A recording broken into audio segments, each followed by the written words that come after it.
yeah, I'm just carrying on today. I don't know that anything like particularly exciting is happening.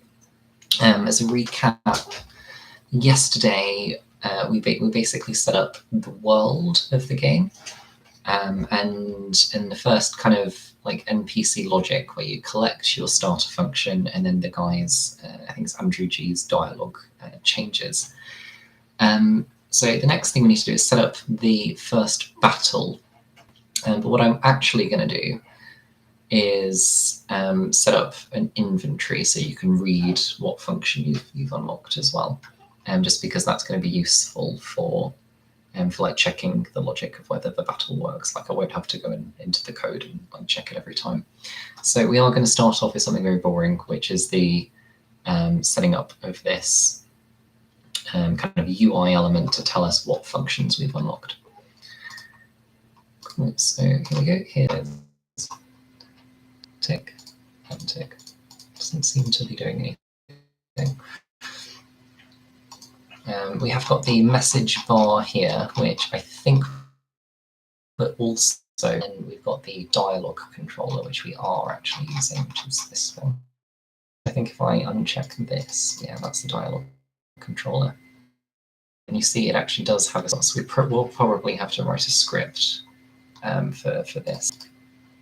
So underneath it's got a dialogue view, and then that has a text mesh pro. It's got some buttons and an icon. Okay.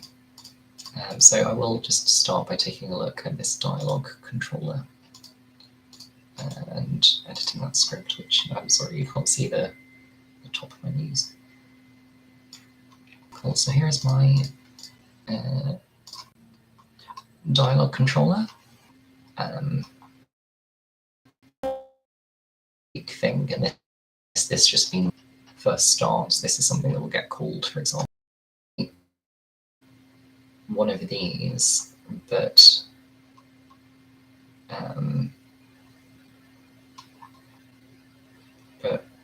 you know, have the list of the locked and unlocked functions in it. So let's give that a go. I am just going to copy this and say to the robot, here is the dialogue controller. See like how far we can get just by asking the robot, which you know is probably not good for my learning, but no, I don't think I'm ever going to be good about that.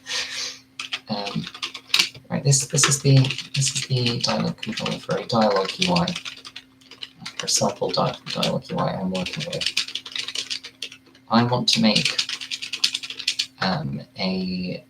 a different UI for example, Unity dialogue UI. I want to make a different UI in Unity, this one, to show a list of unlocked and locked items. Please create a similar controller script I can use. So we'll see how that does, and in the meantime I will basically set up the game modes,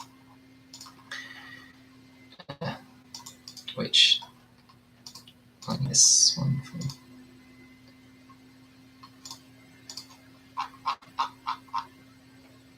cool. So I'll start by just duplicating this dialogue controller, since I did ask it to copy that basically. Move it.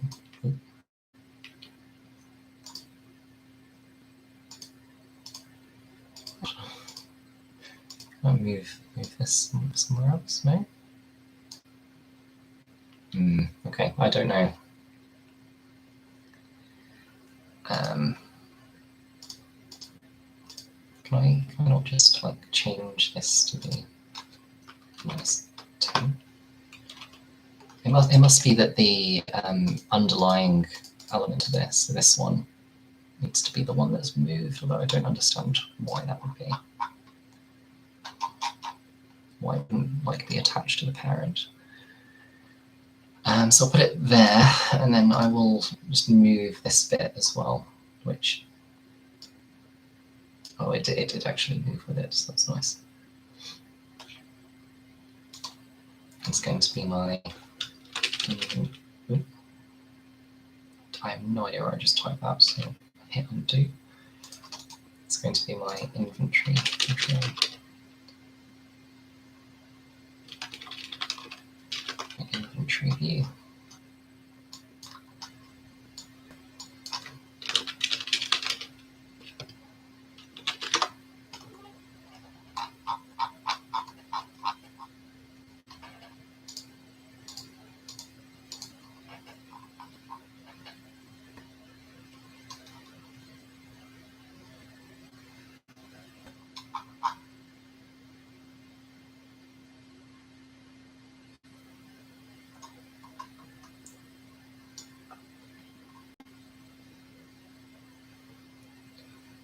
Okay, so it did give me something. I'm tempted to actually just try to figure this out myself. I probably shouldn't. This icon is. My children, no, this is a prefab. Oh, yeah, okay, I probably actually don't want to copy this. I probably just want to make a new thing. So, project, prefab.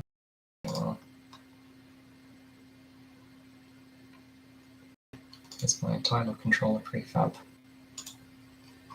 Open. Okay, so this is a view that is entirely dedicated just to this prefab item. So can I create a new prefab here? Create prefab. Yes, I can. It's going to be my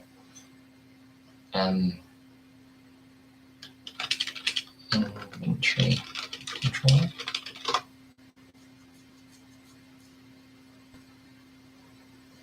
To be honest, like this inventory here might actually have all this stuff already. So let's see if we can actually copy that now that I think about it a bit more. And I'll go back to the scene. So actually maybe we can just use this inventory here. And actually that would mean I can go back to my tutorial and use that. So create RPG Unity. And then if we just go to the end of the tutorial, maybe it will have a section on that.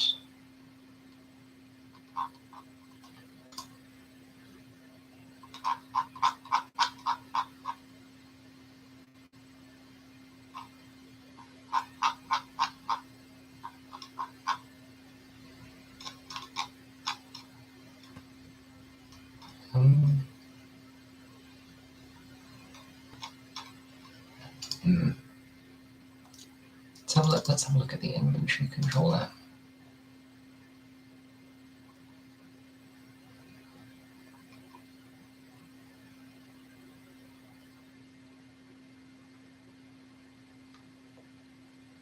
So this is moving it about. I think this is something that is moving along with the player, which I don't actually want. I want it to like pop in when we press a button. We can create basic inventory Unity C#.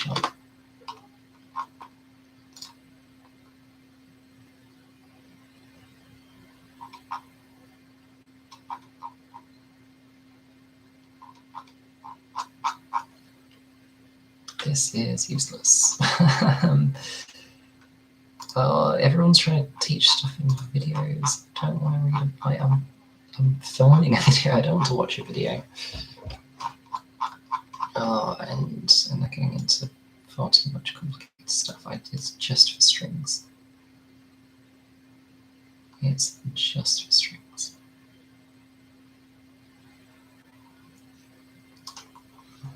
Okay. So one thing I'm going to do is I'm just going to search for how int gets taken in row with like arrow keys and stuff like that.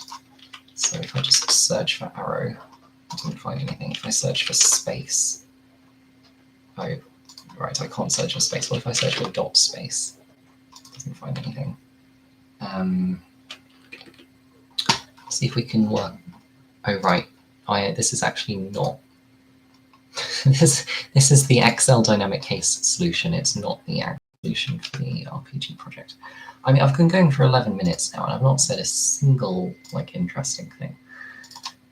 So I don't know why you're watching this if you are, but hey.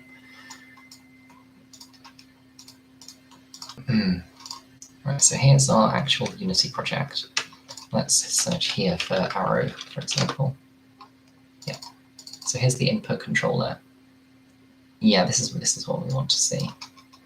So I'm actually going to find where it says space, which is this one, and I'm also going to say if input.getKeyDown of a keycode dot enter, keypad enter. Oh, that's the numeric one. Return. Yeah. So I will be able to interact with people with the return key as well as an option.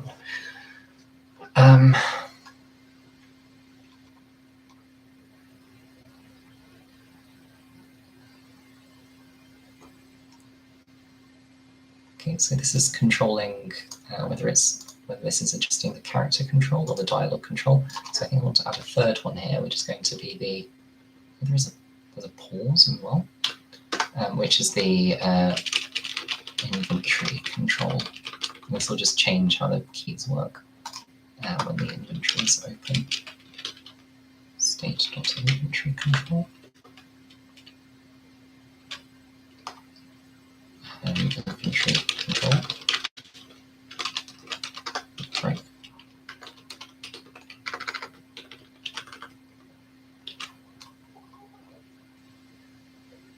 And then what should we key the menu to? Let's do. Well, actually, why does like this get changed? Is it?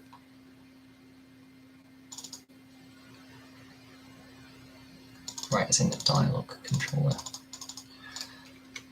So actually, I can set this here.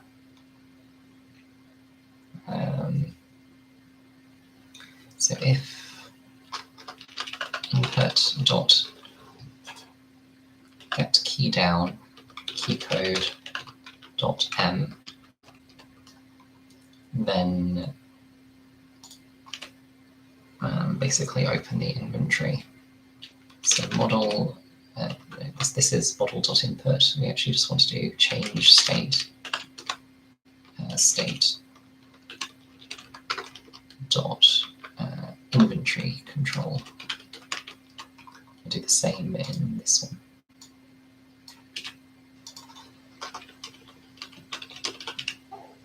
Cool. So let's make inventory control.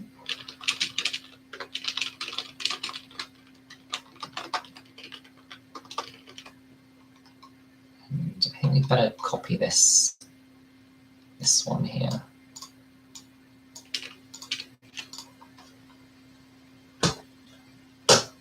And we better activate the, not the dialog, but the inventory dot, because it, so what is the inventory? Let's see what this one is.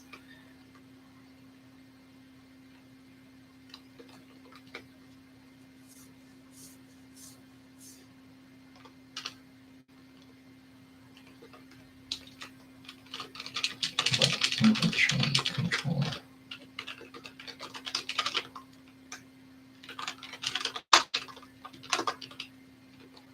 Like function, let's just call it function inventory controller. Function inventory controller.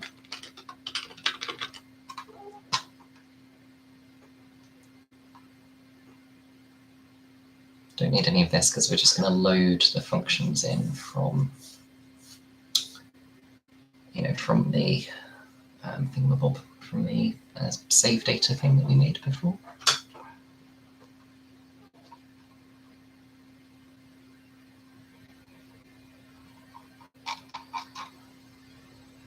Okay, let's find inventory controller. Let's create function inventory controller.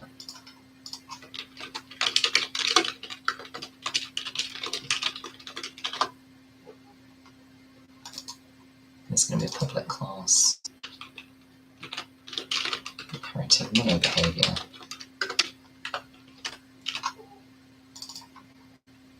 And it's probably going to be used in similar places to this, which we have already set up, minus the ones on the game object.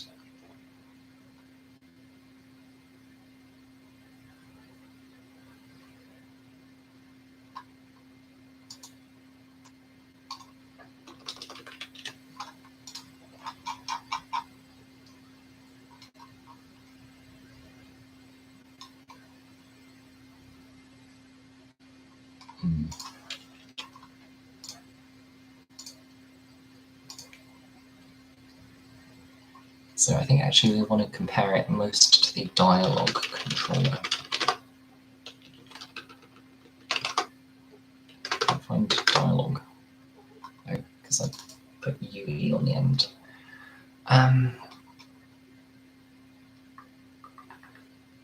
Right.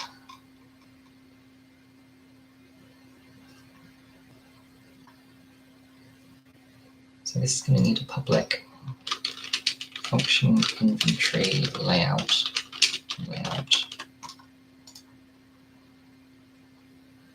It will need on button like this.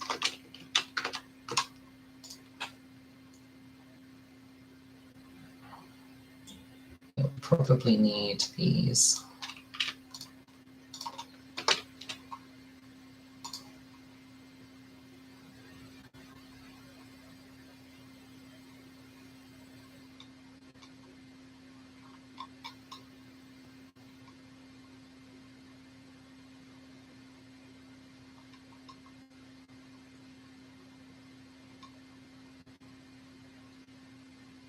I'll definitely need show, but I think it'll I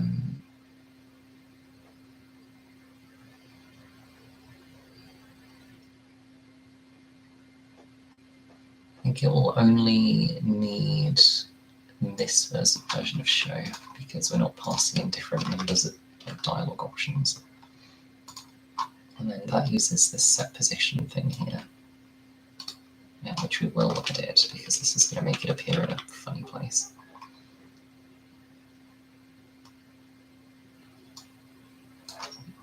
Do that.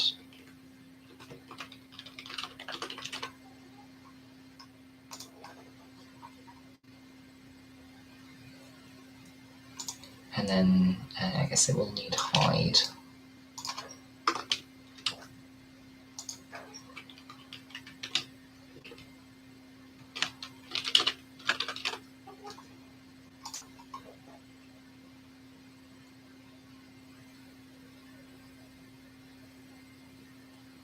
We will need awake and on button.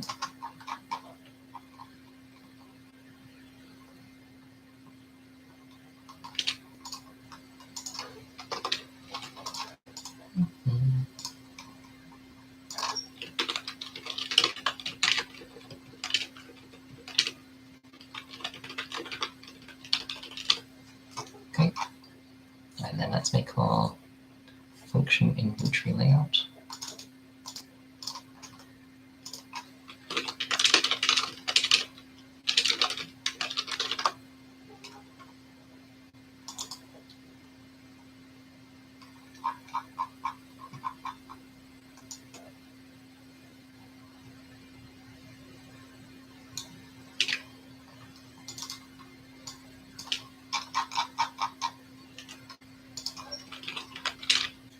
Function inventory layout. I don't think I need an icon renderer.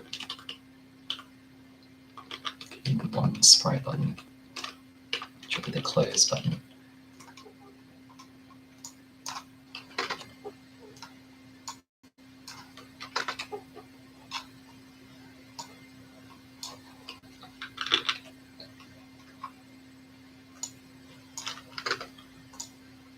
Those buttons. Don't need those buttons. This is not good code, by the way. Don't just write things out 3 times in a row.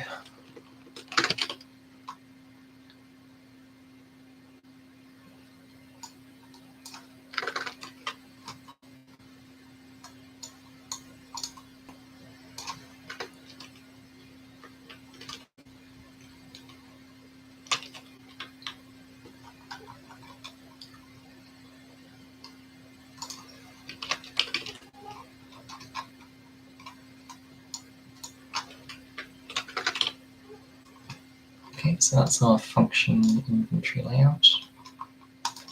I think that seems to be apart from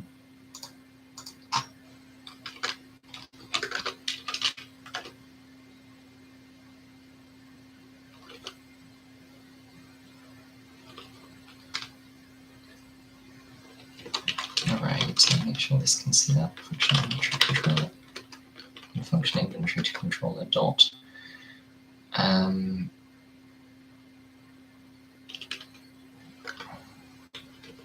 show. What are we doing with the other ones? Change state inventory control and then state dialog control, and it just does this in model dot dialog.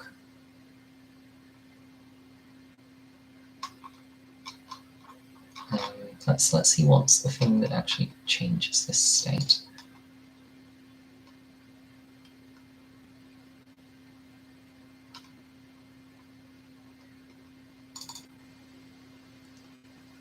Right, yeah, so it is the game object on the layout object. So it's the game object on the layout object.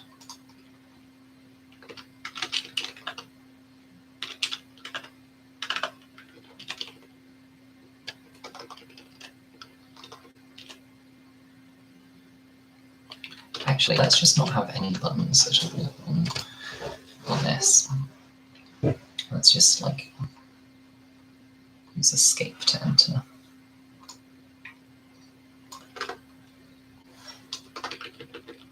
Keep it all really simple.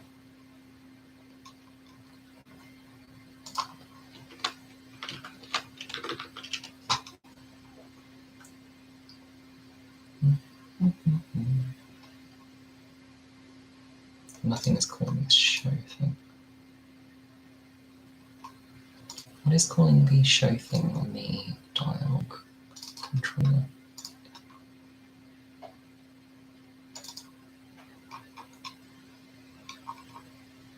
Okay. And then this is the position that it's calculating.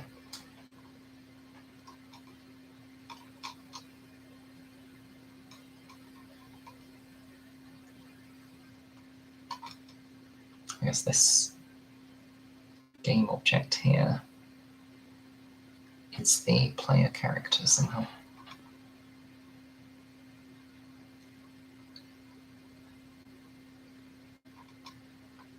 But how? Oh right, because this is attached in the main Unity editor at the top. You like drag the player character thing over to be this game object instead of there.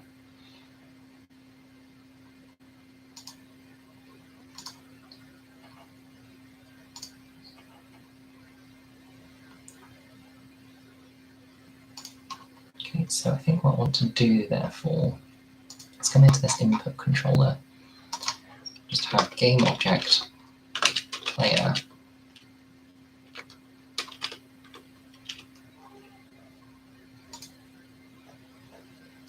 public game object player.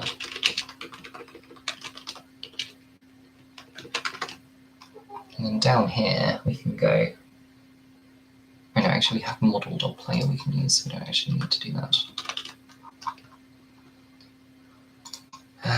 Model.player game object dot get component sprite renderer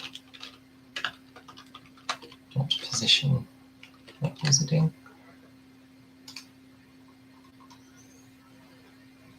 Component sprite renderer. It's this.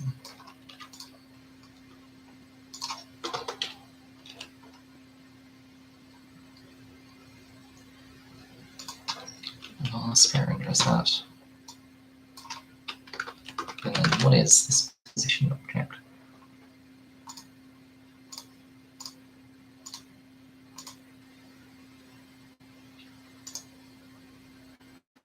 Oh great, it is, yeah, it is just that. So this is player.transform.position.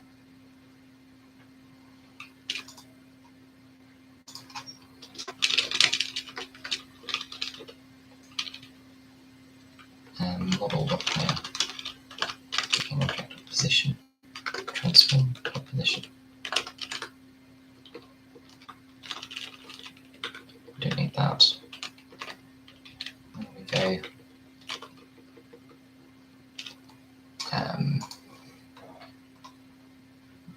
Yeah, model.function controller .function inventory controller dot. Is that the equivalent thing to this dialog object here? Yes, it is. Okay. So function inventory controller dot show, and then the position is position, and then the text.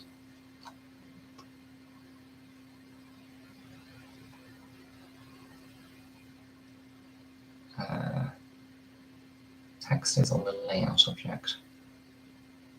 So let's just make the text be escape to cancel for now.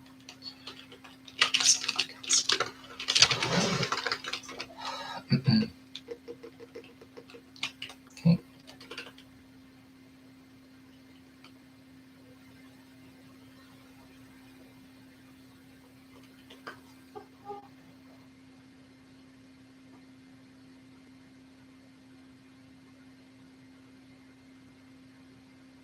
Actually, we just want to make this a different void, which is the toggle menu void, don't we?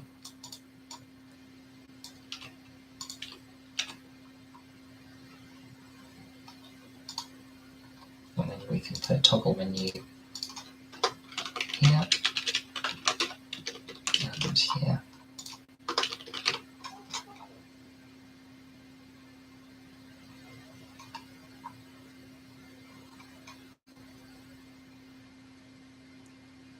Oh, actually, this just isn't toggle menu, is it? It's a group menu.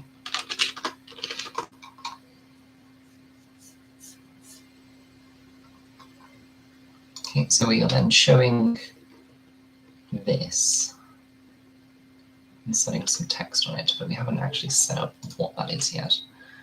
So let's go do that. This is in Unity.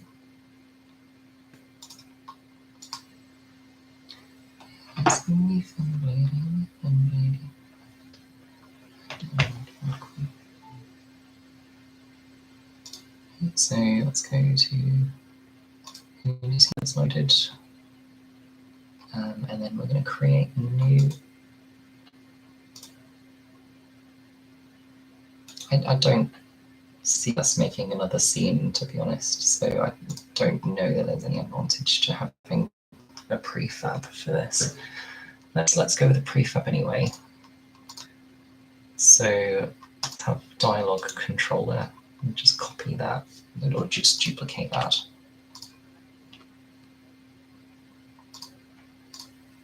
This is going to be the function inventory controller. Function inventory controller.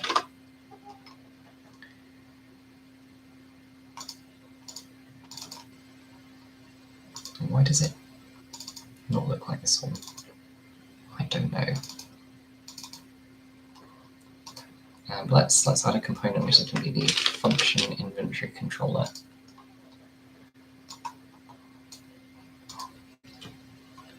So this is going to be the function view.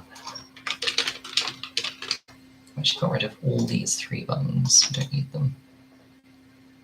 Don't think I want this icon thing either.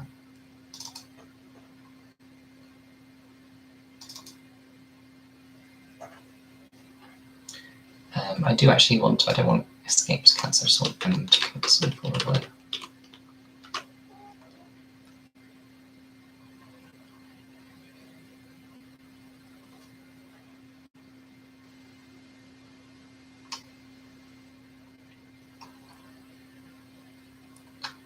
And then we need to set all of this stuff up. So it doesn't have a dialog layout, does it? It has a function inventory layout. And sprite renderer. It's function view, I guess. Should we compare that to this one?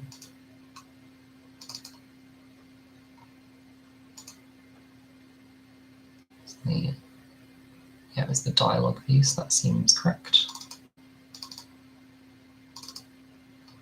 And then Text Mesh Pro, there's no button A. I don't know why we still have button A. I will just remove that quickly.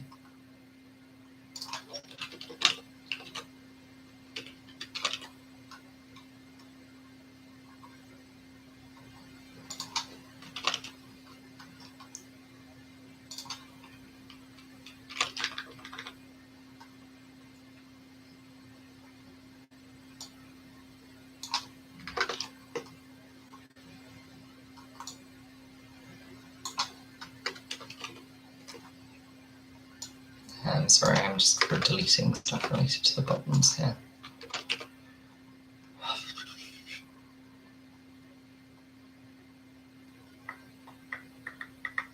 Okay. So the Unity is now kind of rebooting. I think this might be related to when the screen stopped sharing yesterday. So I will actually just reshare the screen once this is ready.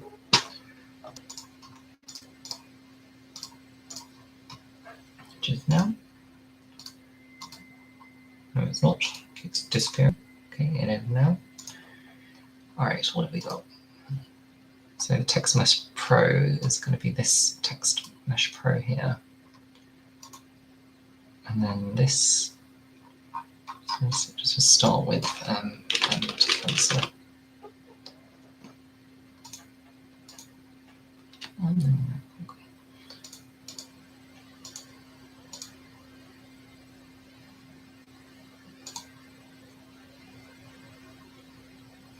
Okay, and then I need to drag the dialog layout on.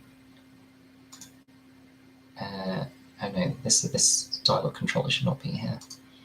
So I'll remove that component, and then this layout, this function one layout, goes there. Cool. So I think that's all hooked up now. I will just put this in the middle somehow. Don't know how. Yes, here. Yep, nice. And then I will add that prefab, but a null reference exception. And I will just take a quick look at that. So line 44 on function inventory layout. Okay, so I think this should go away, hopefully, once I just edit anything in the code. Let's see. Yeah. And there's an error here. What? I have no idea what this is. Let's just ignore it. Hope it disappears. Okay, so I'm going to add a function inventory controller to the UI. We'll try running the game and pressing M and see what happens. Okay, so it's clearly not hiding the start. Oh yeah, I didn't add a hide option, so of course it's not going to hide. So I do need to make this thing get hidden when the game starts, because it is just in the middle of the screen.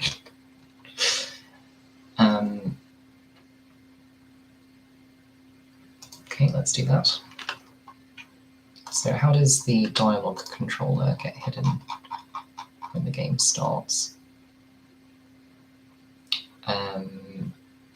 I don't know. Let's have a look.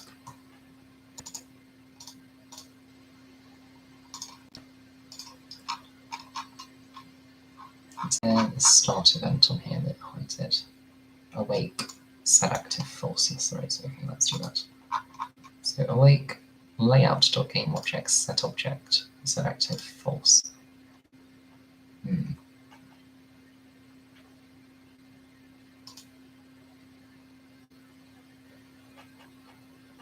Okay, it must be something else that hides this.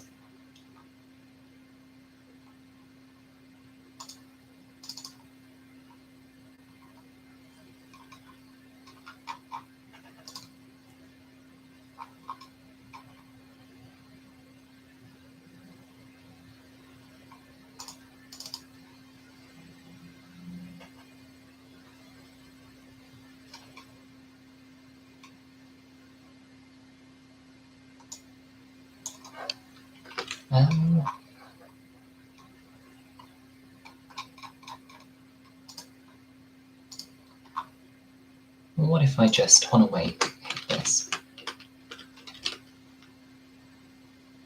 No, hang on.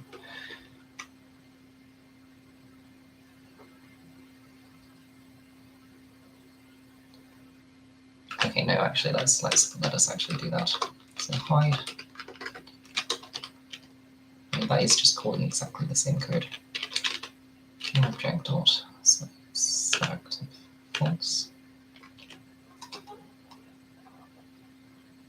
Let's try this. Oh, the joys of making things.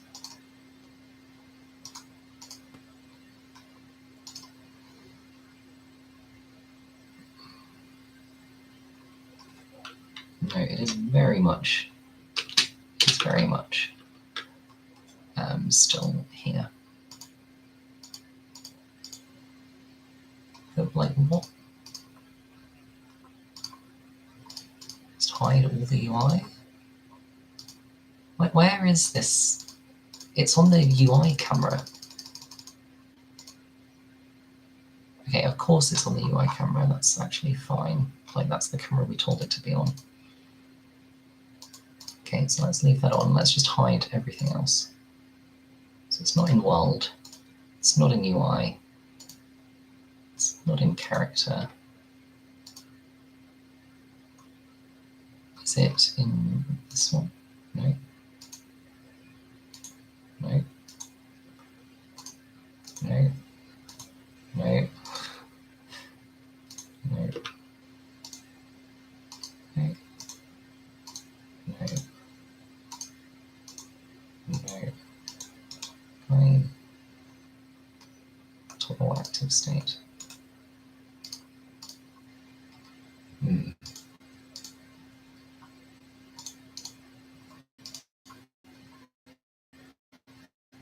I don't know, it just seemed to just be associated only with this camera and not the actual like active state of the game object.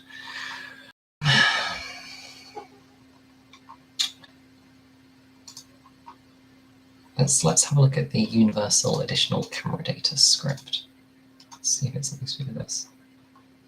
No, it is not. This is very clearly like Unity engine code, not custom code for this project.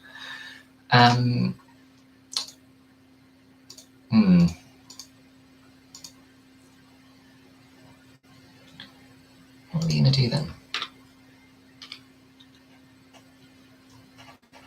Okay, so I have noticed one thing that is different, and I'll show you that now. So on the dialog controller, the camera here has been set, whereas here it hasn't been. So let's set that to be the UI camera. Let's give that a go.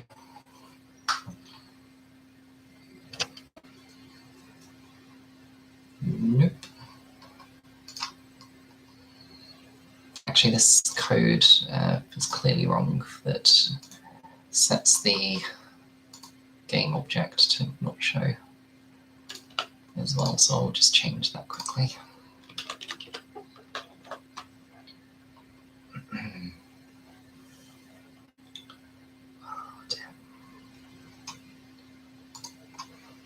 So is there anything else at all that's different?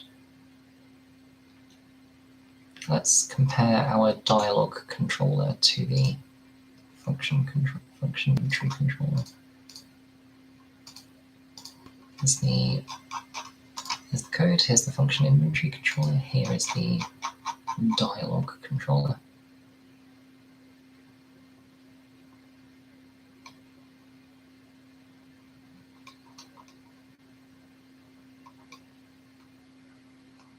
So on hide, oh look, we are, oh no, this is audio, we're pulling some audio here. And then we're setting the dialog layout game object to false. Is this maybe what's going on? Let's have a look at the layout objects. So function inventory layout, dialog layout. So on awake, because I think this is the same. Yeah.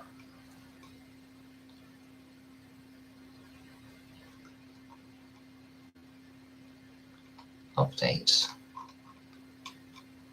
Scale background to fit text.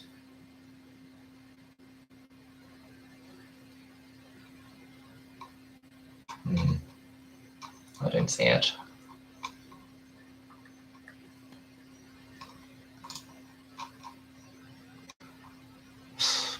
This is really frustrating. I'm sorry. Let's have a look at the game objects again. So this this view here. This view here.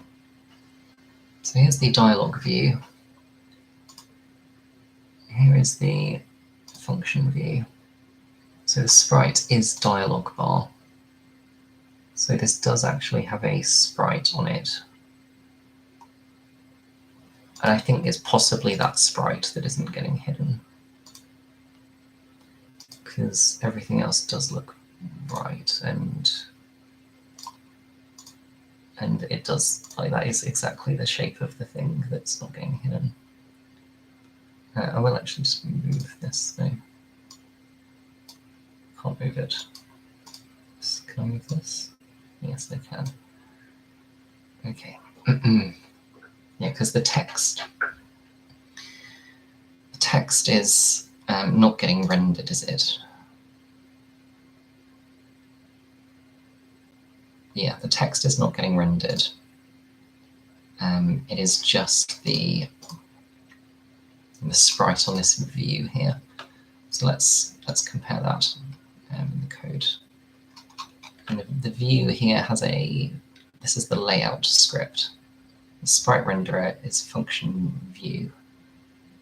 And what's the dialog view one? That's dialog view. So that makes sense. Let's do it.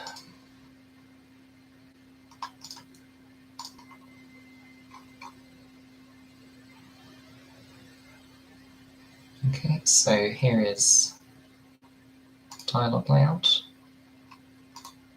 Here is my sprite renderer. So let's see all the references to sprite renderer. So there's 5. They're all in here.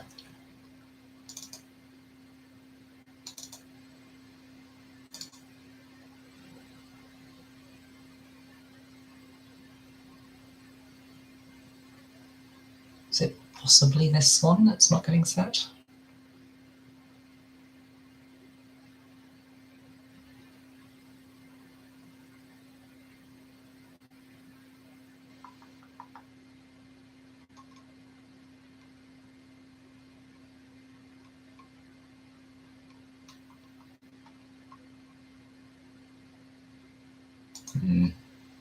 What if I just went layout.sprite renderer.hide game object?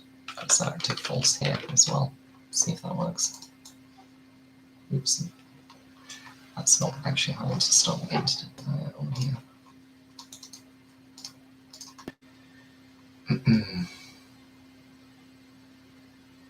I'm hoping I get to do the thing in the title of this stream, but this is taking a lot longer than I expected. And it is definitely still here.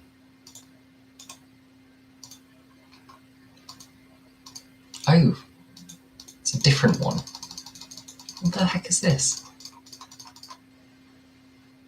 Is it on the dialog control? Like, did I accidentally have like something here duplicated, possibly?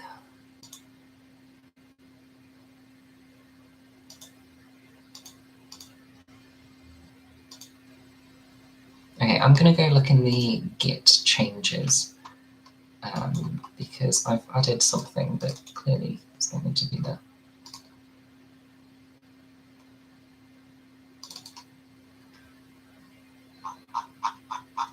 So in the actual scene file, I just see like some very slightly moved positions.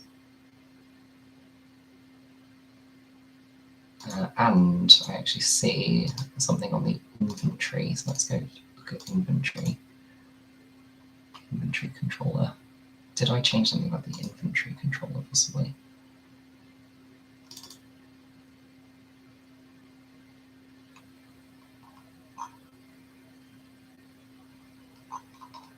I did not, that I, as far as I can see.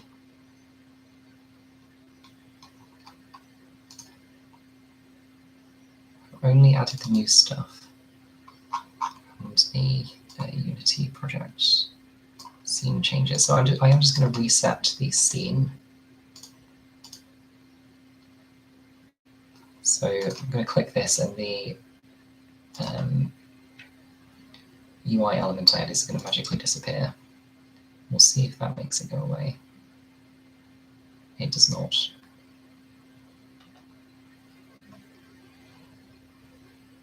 Okay, but actually my function thing that I added is not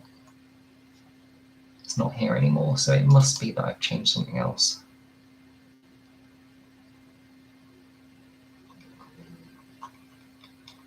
I'm going to reset my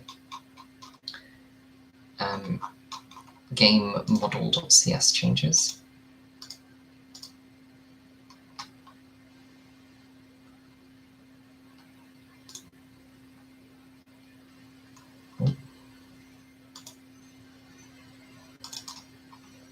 So my input controller changes don't actually work anymore after that.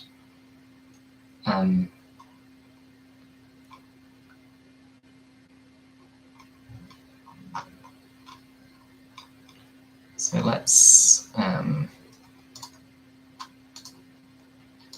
actually revert that change.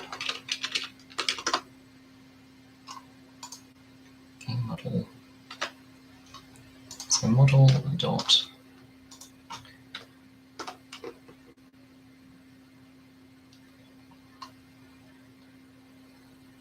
what? Oh yeah, okay, I'm in the wrong C# file.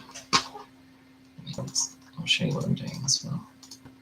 So the game model, this needs to have a public function inventory controller. Function inventory controller.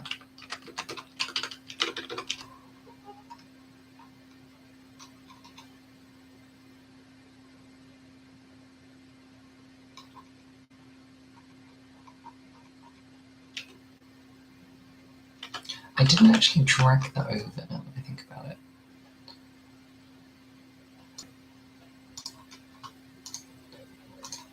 So if I like look for game model on here somewhere, look for game model, have it.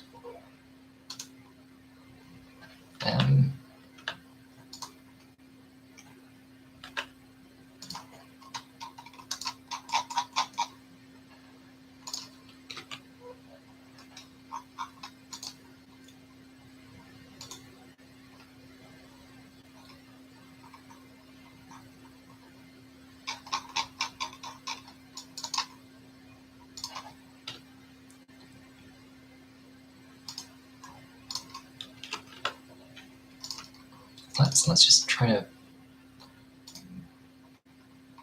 run the game. So that is definitely there at the moment.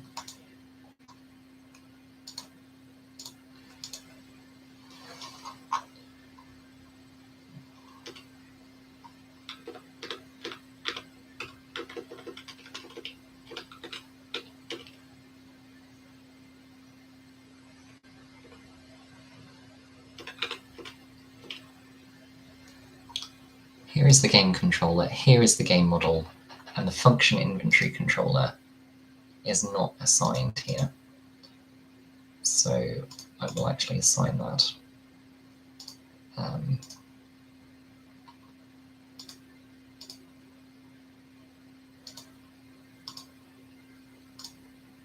Where's my prefabs function inventory controller? I will assign that here. And I will attach the UI camera to it. And I will go to my controllers bit, and I will make sure it knows about the function inventory controller. Let's see if that fixes it. No, it's not.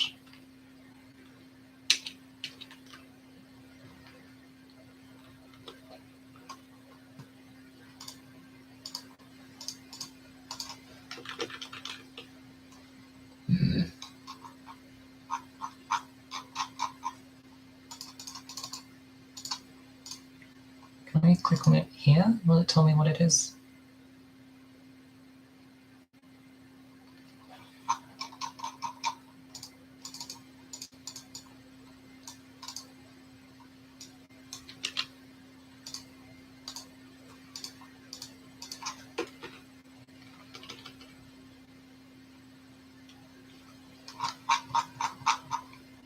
So let's just save this as is, and then let's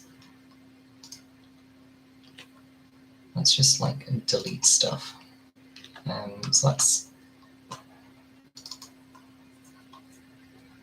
commit our changes. Like, I don't really want to commit this, to be honest. But then again, I can't see any change I've made that would make this happen at all.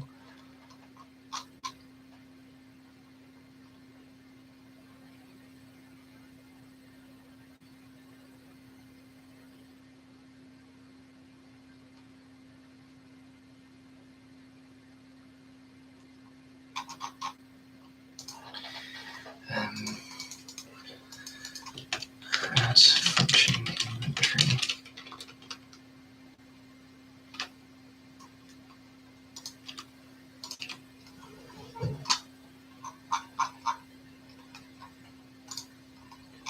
What the hell is this? Yeah, I can't even click on it. Okay, so I'm just going to take the UI camera.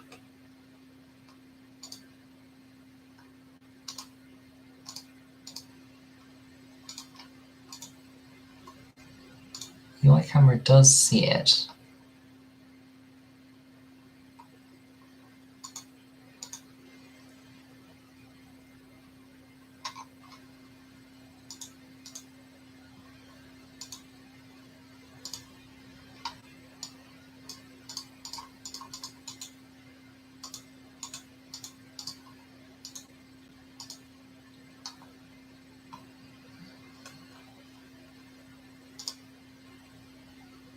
So I'm going to this.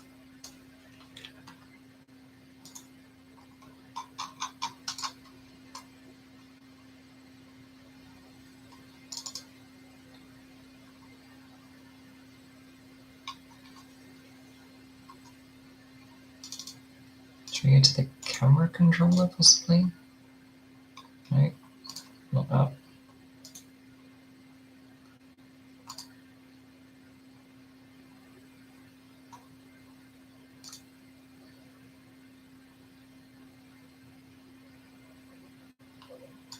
So this is definitely rendering on the UI camera, right? This is attached to the UI camera.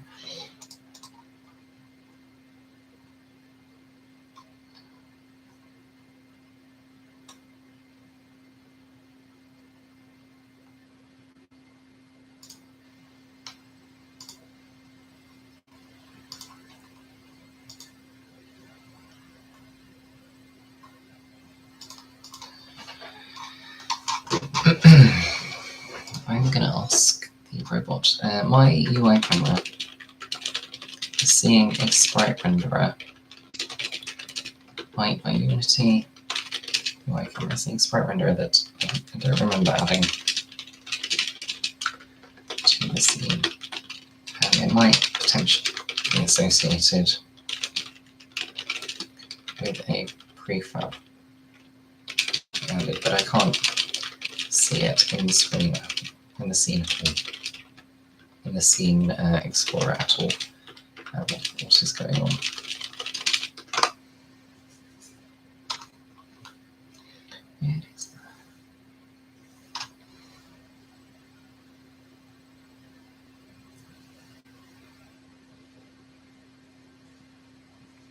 This could happen if the sprite renderer is referencing a sorting layer. It could be hidden that it's not hidden in the hierarchy. Try that. Or maybe it's part of an object created during runtime or additive.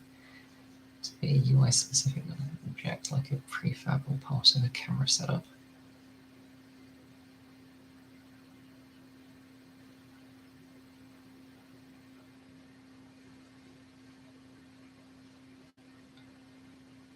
Hide in hierarchy? Let's try hide in hierarchy, because I do remember something like that. No. Did I spell hierarchy right? Yes, I did. Okay.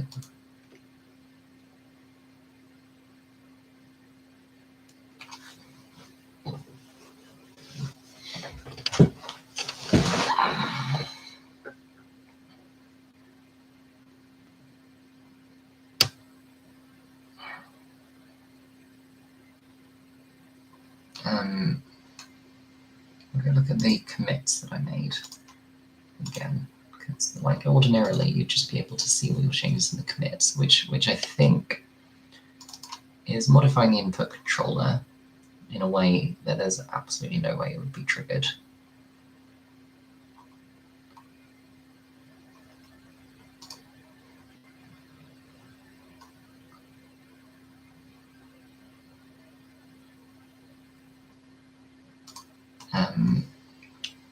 Okay, T sprite renderer. Well, that doesn't really narrow it down that much. Is this one?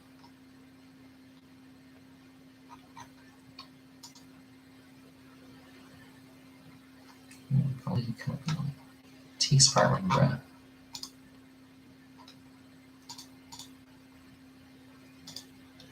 Can I like hide lots of these at once? Yeah.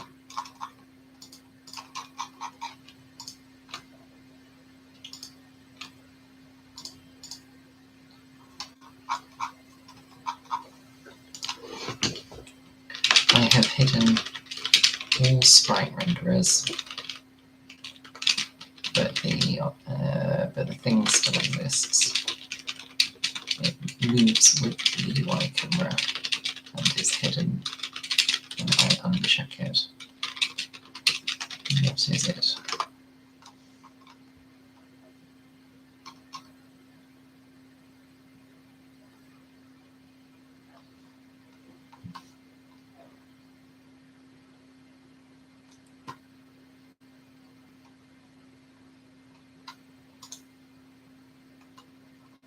What value is null? Seemingly dock area dest. Can't add. What?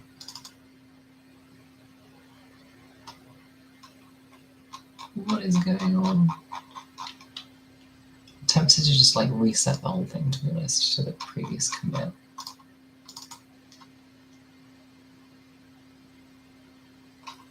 T image. Let's play the game and play T image.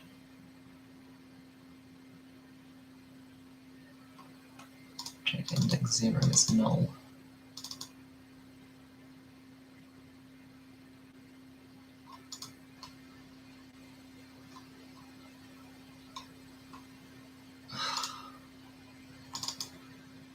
Please move the canvas renderer.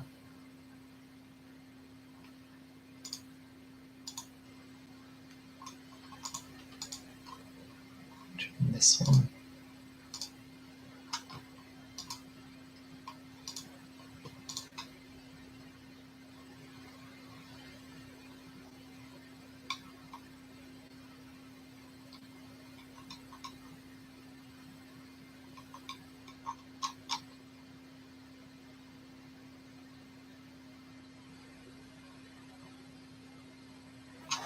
Okay, I'm gonna reset it back to where we started today. I'm sorry. Oh, it's not good. Not good, friends. So I'm just gonna stop this running. I'm gonna use my version control. I'm going to reset all of this, and I'm going to open the Git history. I'm going to reset main to this.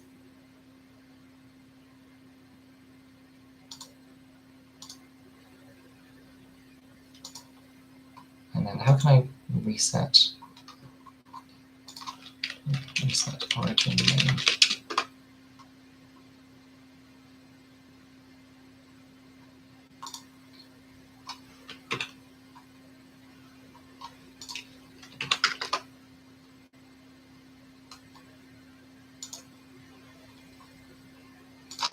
Okay, so can I do like a hard push here somehow?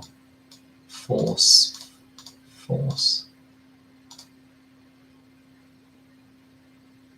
I realise you can't see what I'm doing, I'm sorry. But basically I've reset the version locally and I just want to reset the one on the in GitHub, and I think I have done that by basically checking a box that says force on it. Okay, so we're back to where we started today, so hopefully this mysterious box won't appear.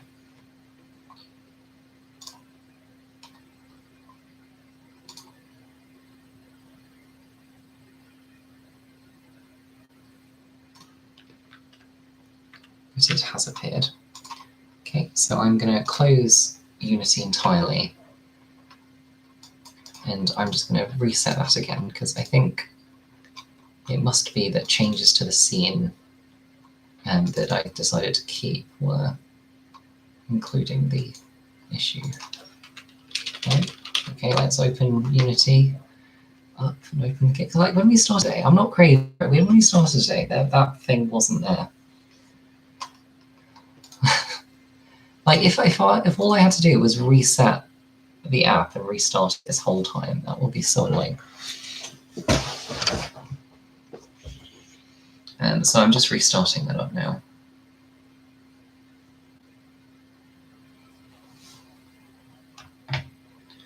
Cool, so we've opened Unity back to where we were when we started today. And to run this, and we're not going to see a weird dialog box, because of course we're not. So it was a totally undebuggable thing. That's why the version control didn't have it. It was like a hanging asset in the Unity window. That's absolutely disgusting.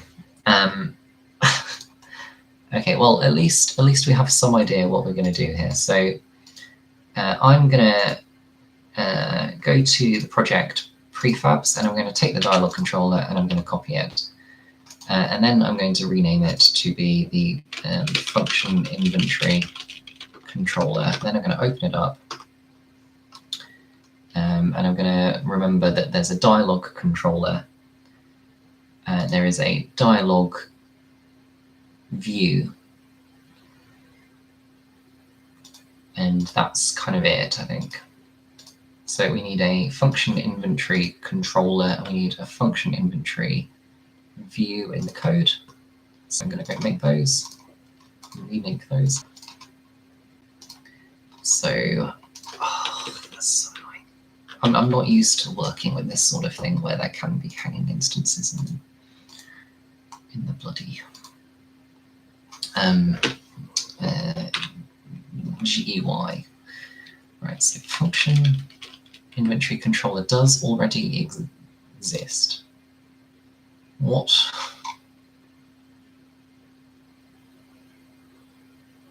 That should not already exist. My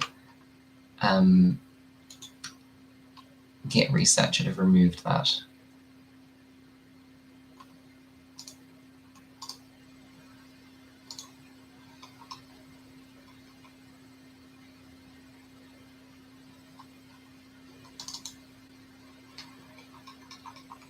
Is this not being captured by Git somehow? Like where is this? Can I find this file within my Git control?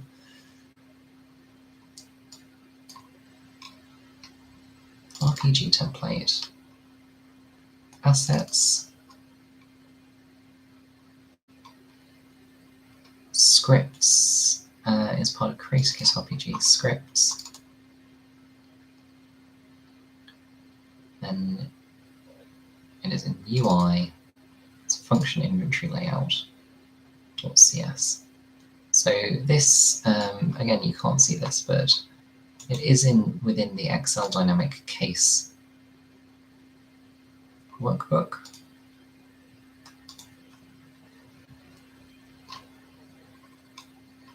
This one, however, isn't. This is somewhere else. What? Oh, dear, it's not showing in File Explorer for me.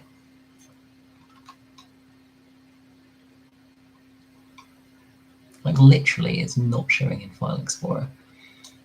So, user repos, Harry, uses Harry source repos, dynamic Excel case, RPG template, assets, creator kit, RPG, scripts, UI, function inventory controller. But if I then share my File Explorer window here,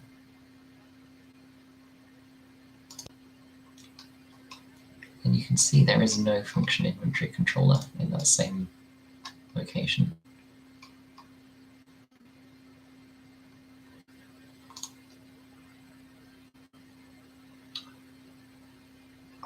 I have no idea what's going on. Let's go back to this, just save this file, and specifically this file here. Okay, so these green lines means that is new in the version control. And has it appeared and materialized suddenly? Yes, it suddenly appeared in Windows Explorer. So it must be, and this is why they were still there after the function caches, because they were open in Visual Studio. That was the Visual Studio version of them. And I did reset them as part of the version control, but the cached Visual Studio version was still there and has kind of survived because of that, which actually works in our favor here. So let's add that back on. Do you see how like stupid computers are? Like, honestly.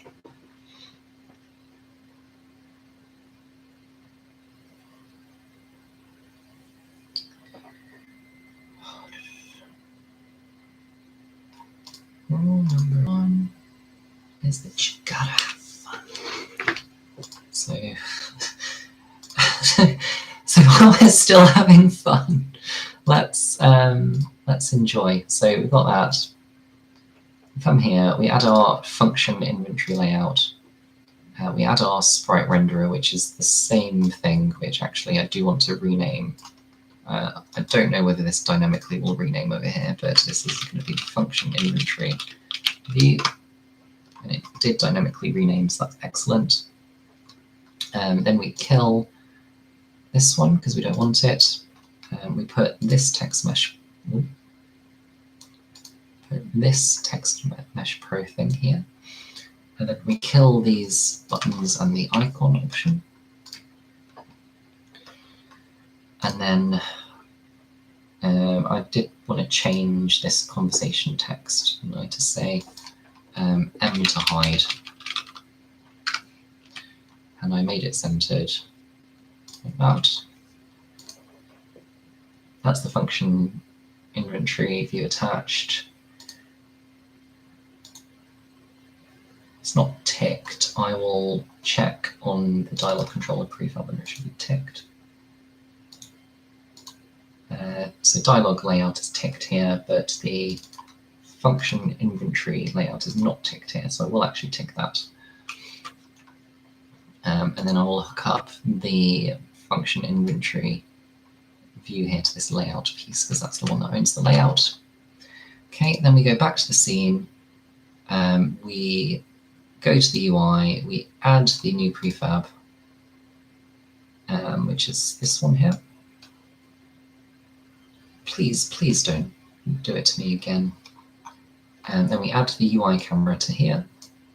And we go to our controllers thing, and then we, all right, so it's not on the game controller yet, so I will just quickly add that to the game controller. So public function inventory controller, function inventory. And then hopefully that will make it materialize over here as another kind of input. Oh, sorry, I didn't have like a game model item. No, I'll stick it here. And then we will play the game and we will hit the M button and hopefully the menu will appear. And it did not. Let's try that again. That is not working. So what we're going to do is we're going to go to the input controller that controls the input.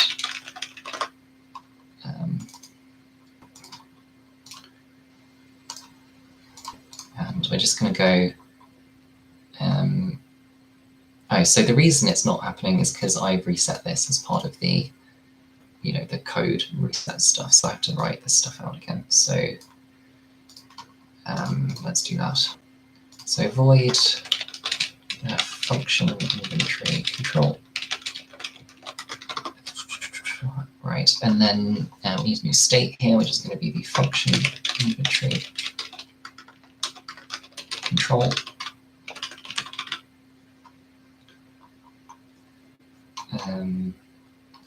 We're going to have case state dot function inventory control. Function inventory control.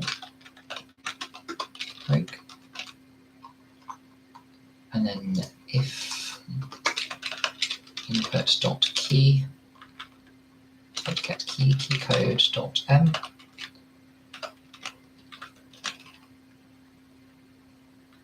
Then actually, like this seems more the continuous movement, and key down seems to be like only happening once when you actually push the key down. Input get key down of m is going to be model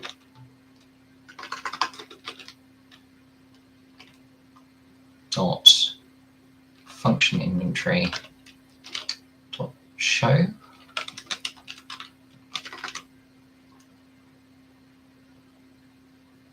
Is that right? Dot show.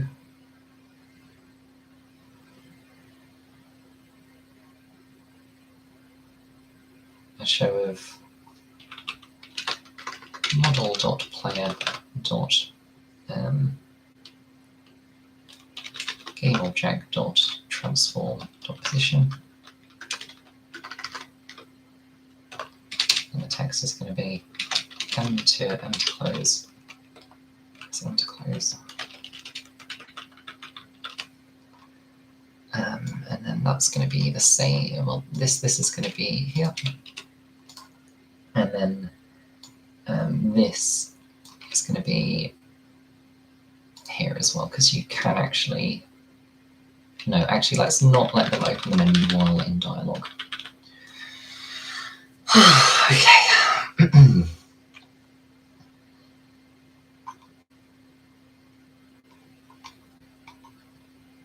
All right, let's try this. And I'm 100% committing this if it works.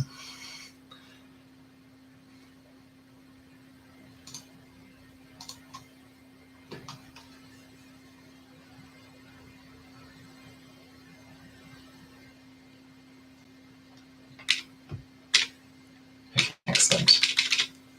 So obviously the M to close doesn't work, but that's okay because we didn't actually add that. So I'm going to commit this as menu opens on M.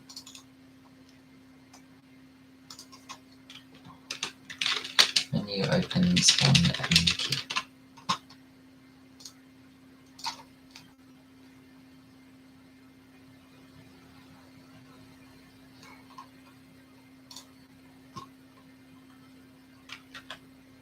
Okay, nice. Now we go back to the code and we'll just add the close menu on M key as well. And this is why I didn't want to add it to the dialog control as well, is because like you don't know which one you're going back to.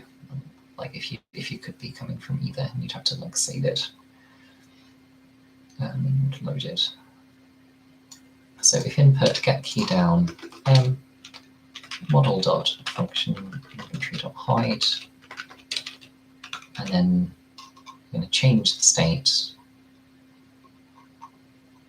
back to the movement state. state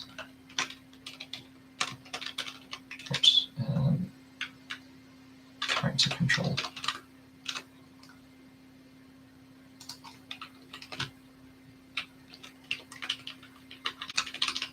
Okay.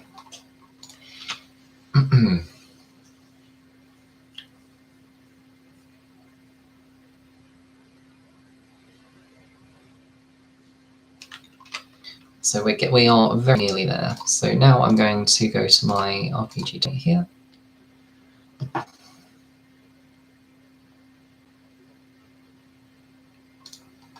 I'm going to load this in.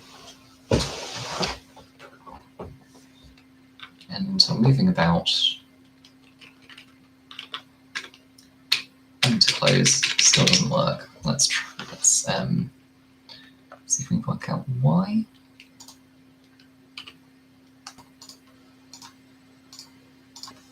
So here's the code. I'm going to attach it to Unity so that it is debuggable.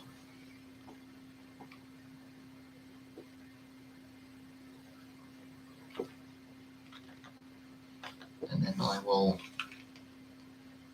press M to close. Yeah, this isn't getting called.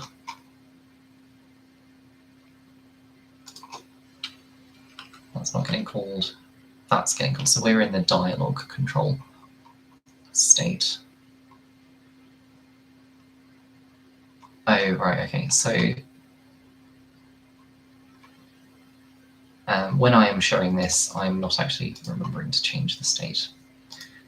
So change state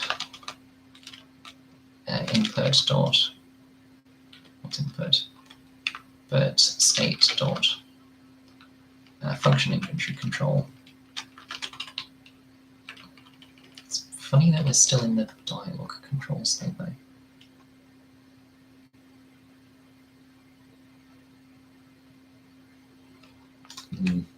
Okay, well, you know what, let's just try it.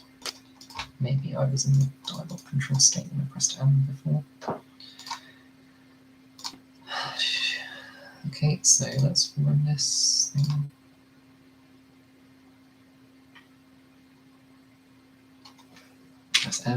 Press M to close.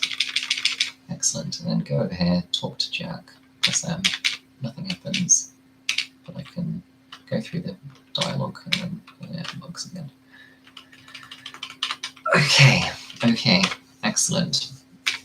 So now all I need to do is basically get from our save data the list of our unlocked functions and get from somewhere else that I haven't made yet the list of all functions and basically put them in scroll bars here.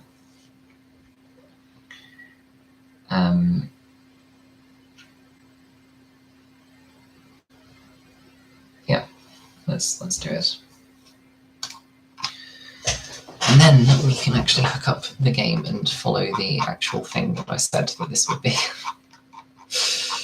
on the title of the video. So UI function inventory controller. As we go, we can do this on the prefab. Okay, so this is a, don't know what that is. Don't really know what that is. Well, it's a, I guess it has a sprite render on it. I am just going to ask the robot on this one.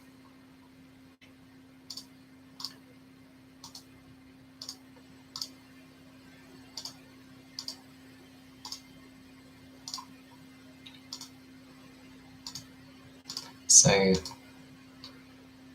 I have a Unity's sprite renderer with a text mesh pro child. When the sprite renderer is shown, I want to add many more text mesh pros in scrollable and two scrollable child columns. I will load in the data from a static class. How can I add these two scrollable columns?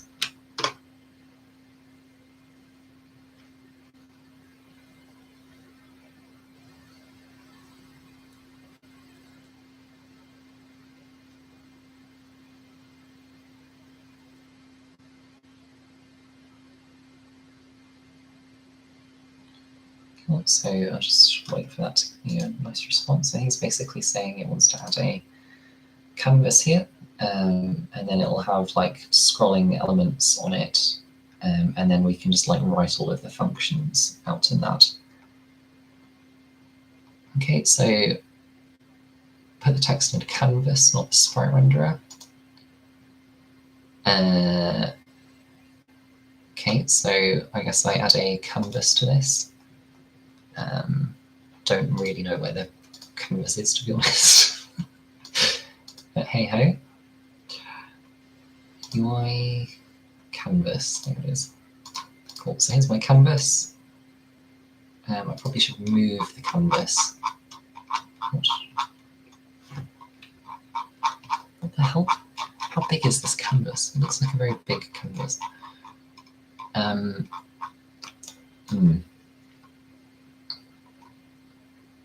So I'm going to add this canvas, call it columns, it says, and a horizontal layout group. UI, let us know, toolkit.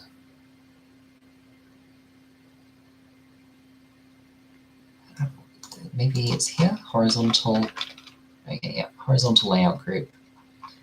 Can I set the number of columns on this?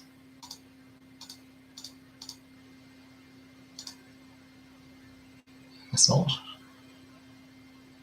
Child control width equals X. I don't know.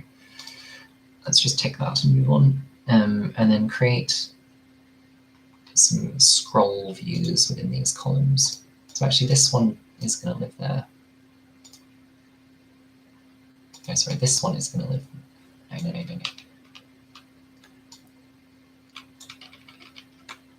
This one is going to live there. Why can't I see the text mesh anymore? I need to do Z. This one on position 0, 0. Okay, position 0, 0 is what I needed to do. Then on columns, we're going to have two scrollable columns. So we're going to have UI scroll view. So this is going to be unlocked functions. And double it for locked functions.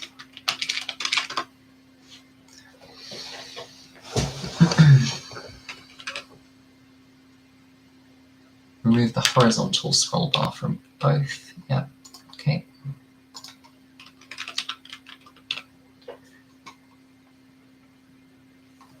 Call this one. Yep, left and right it says, but this is fine. Select each content object.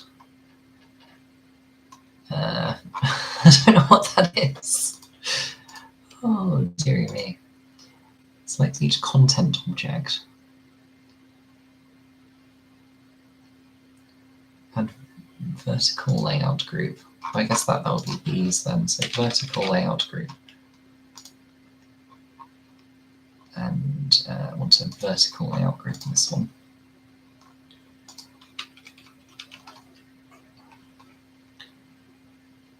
And content size filter. I don't think that's an option in this version. Okay, and then it wants me to basically make the type of text that's going to be in there.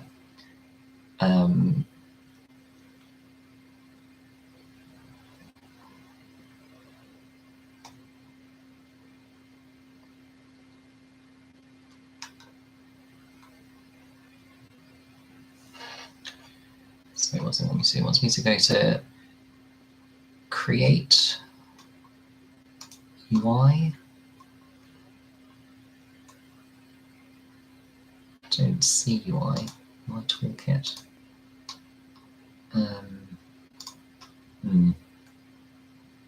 It's very exciting viewing, isn't it? I'm sure lots of people will watch this. Text Mesh Pro. Do I like just have like a text style already? Like what is this text style that's used here called?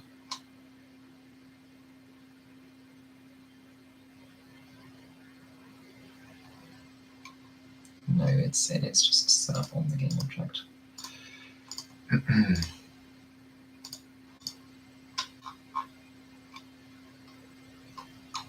Is it possibly?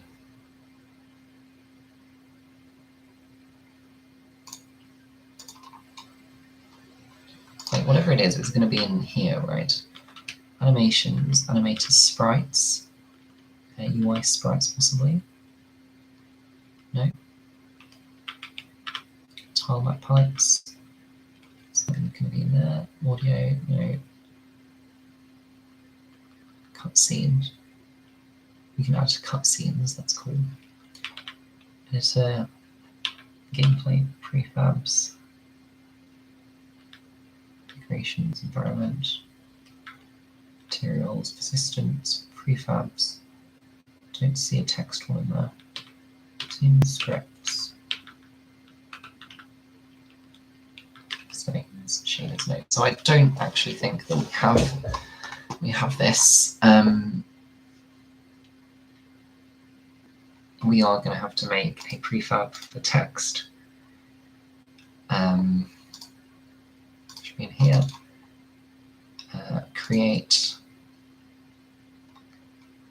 And then I'm just going to have to find where this text thing is.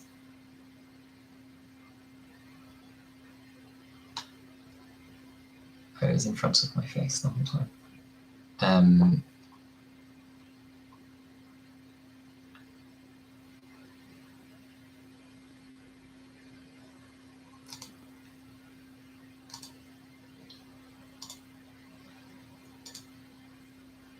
Okay, so it's not a font file. A font file must be selected in order to create a font asset.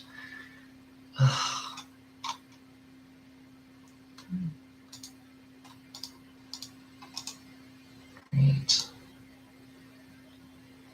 Text Mesh Pro, Text UI.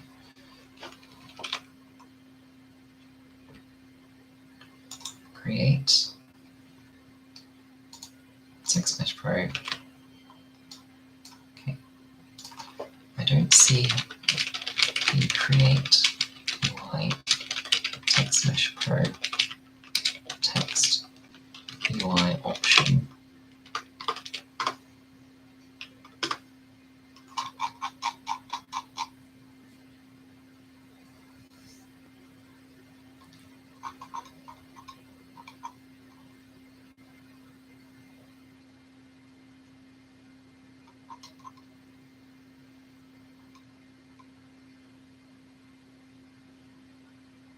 Oh, maybe it wants me to make it like on the prefab. So that would be this prefab here.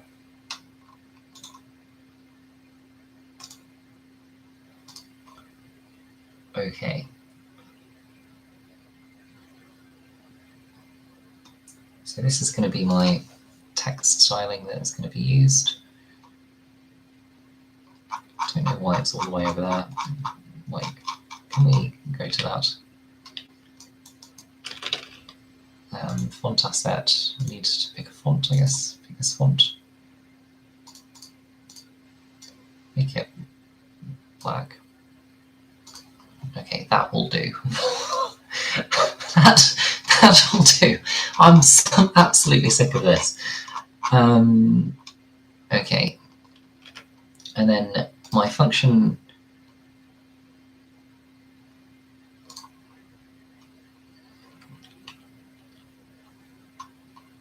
My function inventory view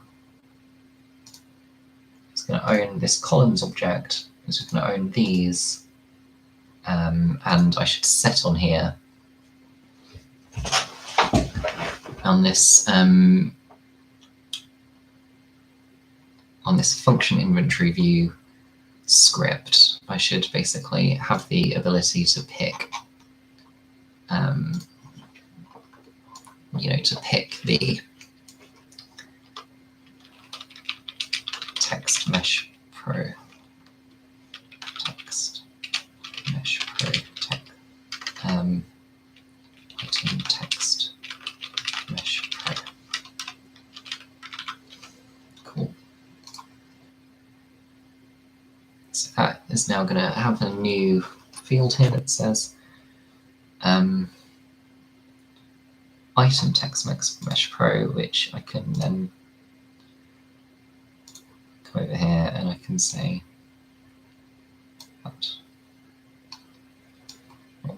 this. And actually it's not a text mesh pro, it is a TMP text, if you would believe it. So this is, what is this? This is a function inventory layout. And it is a TMP text, which is a different thing currently.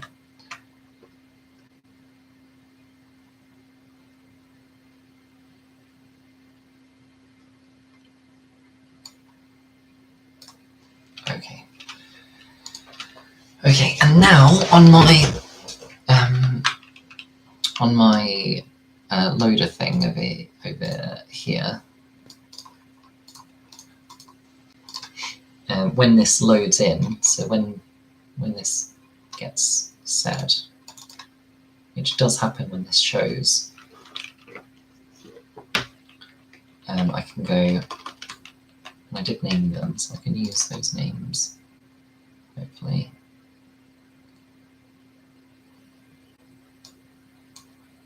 This dot game object dot columns. Okay, so I can't actually do that. Like I could go dot game object dot get component columns dot get component unlocked functions, right? But it's better if I actually just like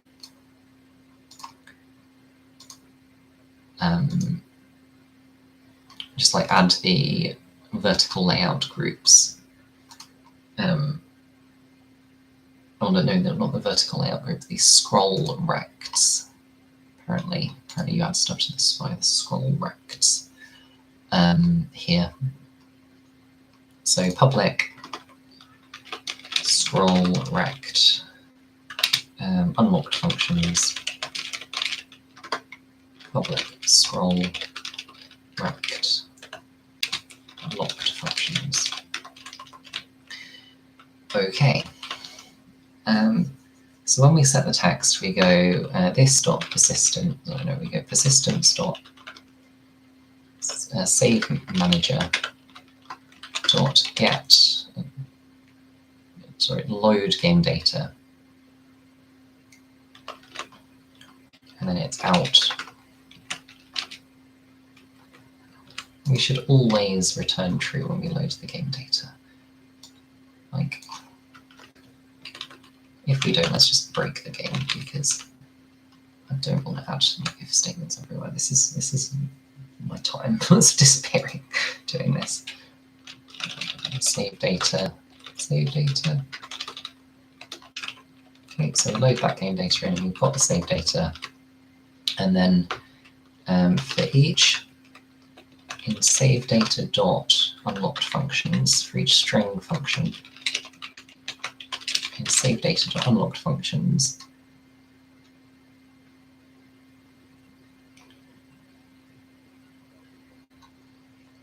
we go.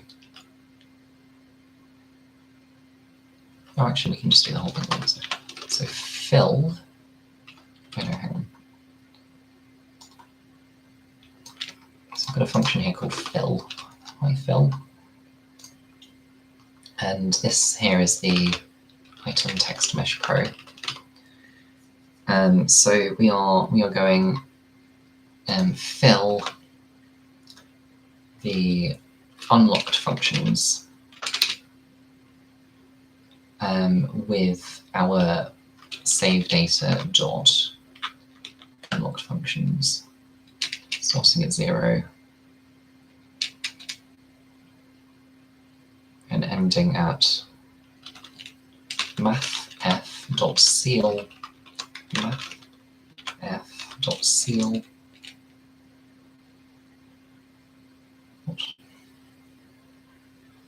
sealing of data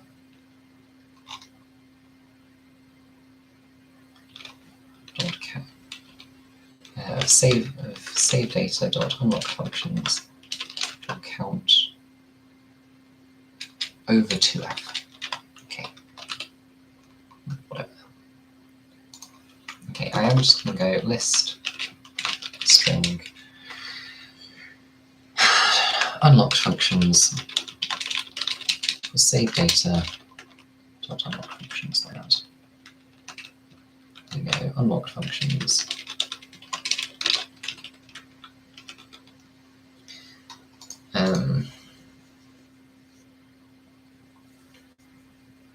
No, oh right, no, this still needs to be unlocked. This needs to be the like field unlocked functions. This needs to be saved unlocked functions. Let's just call it saved unlocked functions. So this is unlocked functions. And that is saved unlocked functions, and this one is saved unlocked functions dot count over 2f.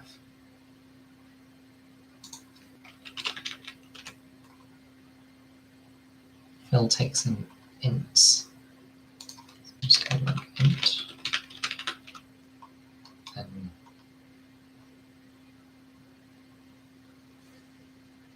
And this needs to be dot content. Okay, there we go. So let's see whether this, once I drag in the scroll rates, let's see if this will load in an unlocked function. So I'll go unlock like xlookup or whatever.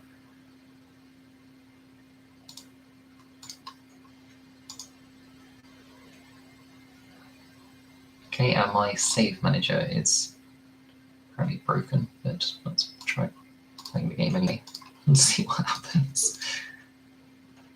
So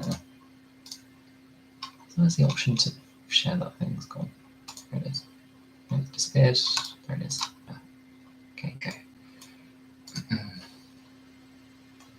Exit proof upload. All compiler errors have to be fixed. Okay, so let's. Sounds like it is actually an issue. Let's go fix it.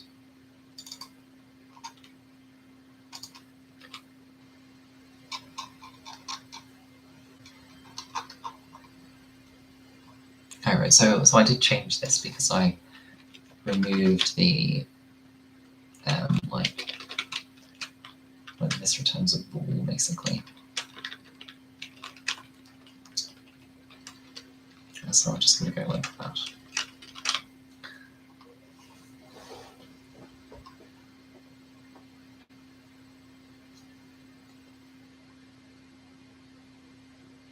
You know what? Let's just reverse all changes to this file. So I'm just going to restore Save Manager because I don't think I gave it enough attention.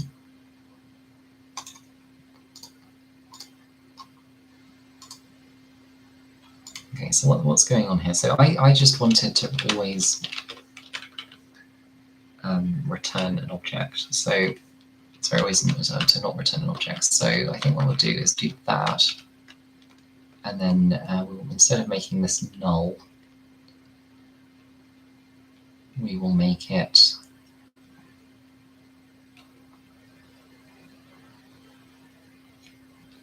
be like a default save data like that. Okay. And then we're discarding that anyway, so do perhaps this one we're also discarding. Okay. Let's try that now. So hopefully, if I go and unlock actually, I think it's probably already saved it. Have I already unlocked a function? Let's go and see. Well,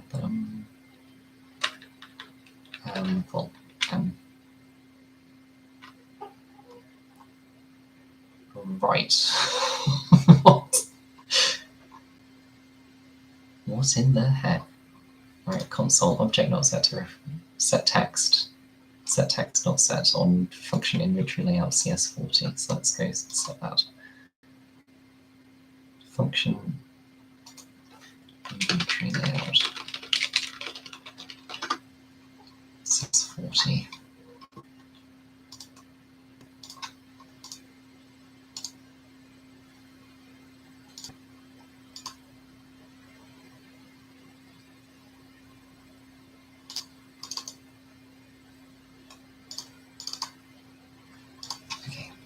Let's just attach this to Unity and step through it.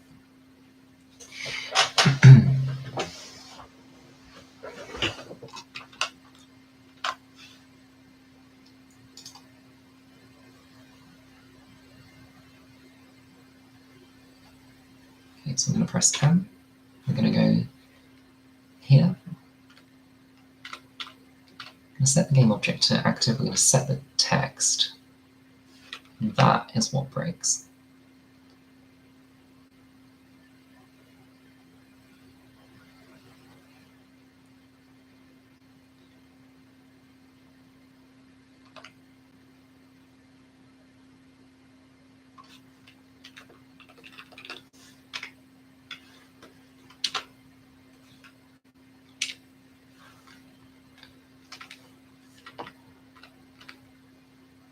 Set dialog text. Okay, load game data.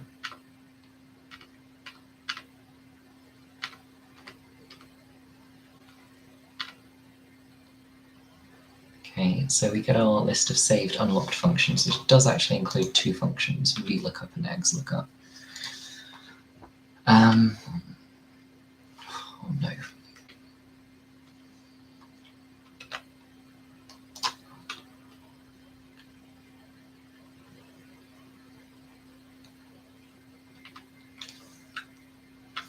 So we load our game data in.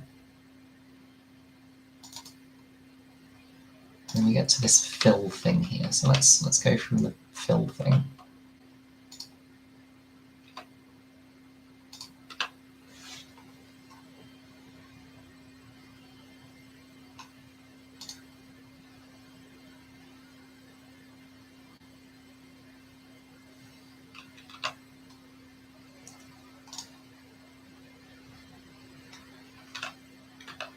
Let's go press M.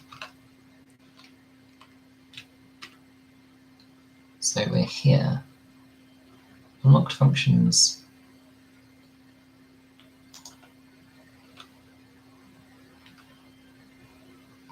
What? Is it 'cause these aren't set, possibly? Let's have a look.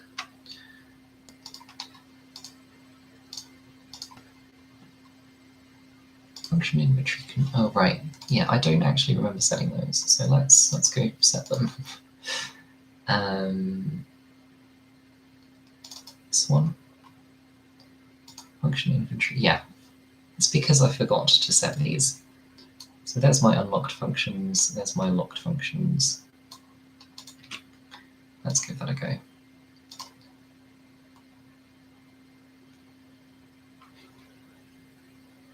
Press M. Okay, so there's no longer any errors, but it still looks absolutely ridiculous.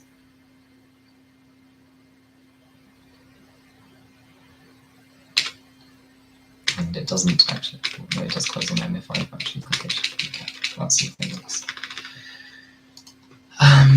Right, so let's go edit that prefab, which is presumably the issue.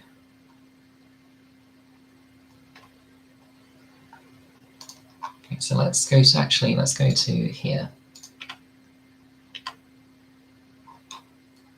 Let's go here. So this column's canvas, can we like move this? No.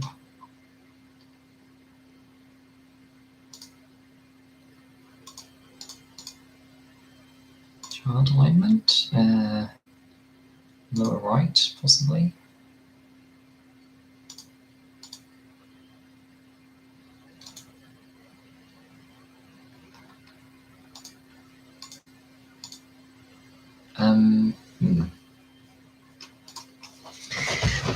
Okay, I'll ask the robot about this. So, it's now working, but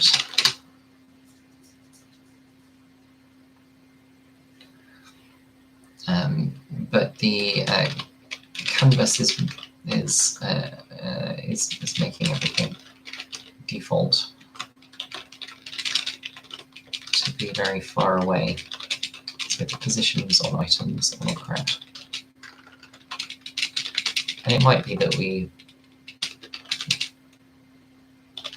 just have to like move everything over. Or perhaps it meant we had to add a canvas here and then like on this.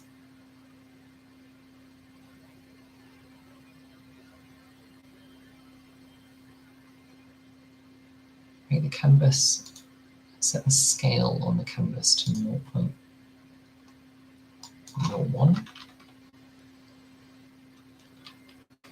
No.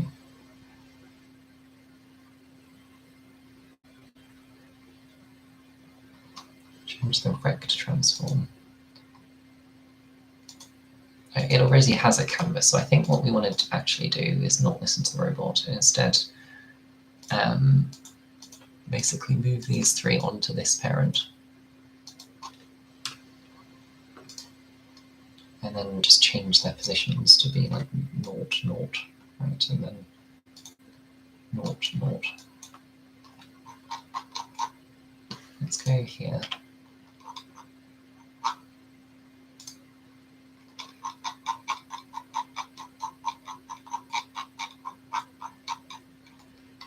Yeah. And let's set the width of this to be like 1 and 1. And then of this to be like 1 and 1. And let's move this around a bit. So we move the position 1 by 1, -1, -0.7.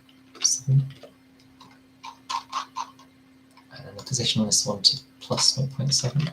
And change its width to also be 1, 1.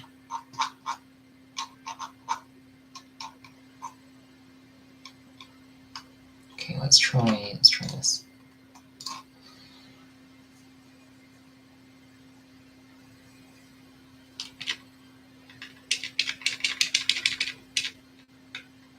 So yeah, I just don't see anything at all.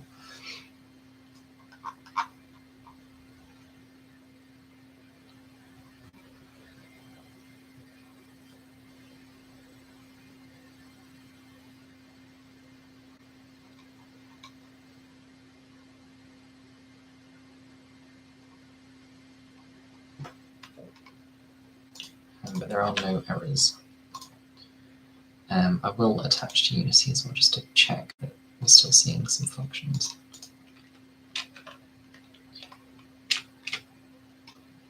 Okay, so yeah, we've got our two functions. We enter fill,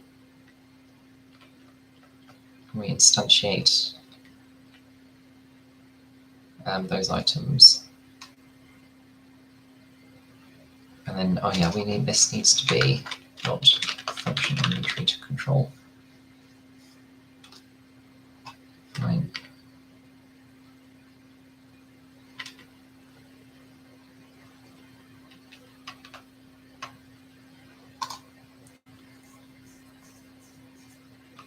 Actually, we couldn't, so we're already doing that on the show. We don't actually need to do it. What are we doing on the hide? Are we changing it now too? No. Okay, fine. Okay.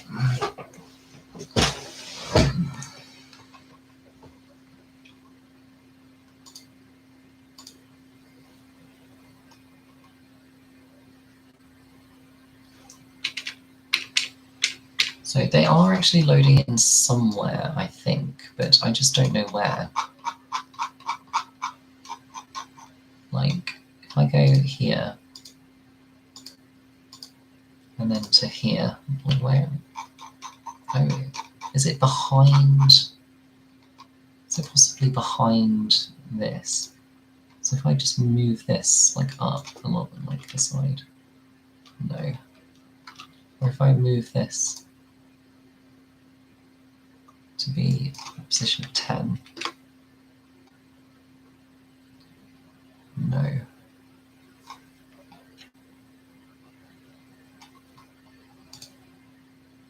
I don't see any text functions on here.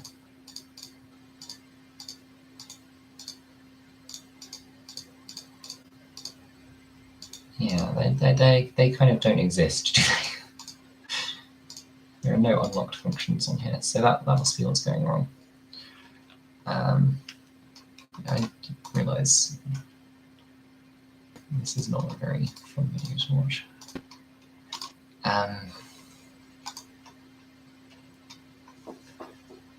Oh my god, okay. Inventory layout. So we definitely are instantiating it.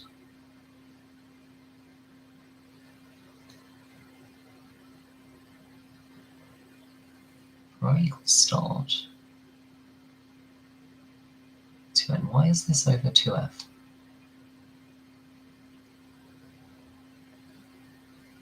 This int thing converting it to be a 0. Why don't we just do saved.unlocked functions.count and see if that changes anything?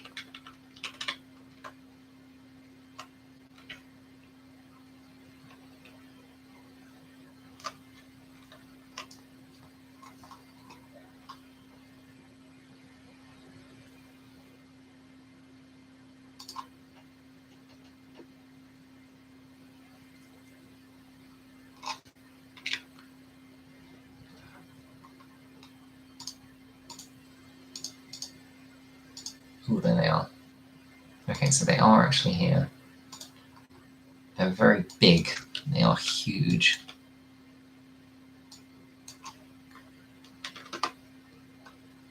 Okay, but where are you? If I press F on the scene, it should find it.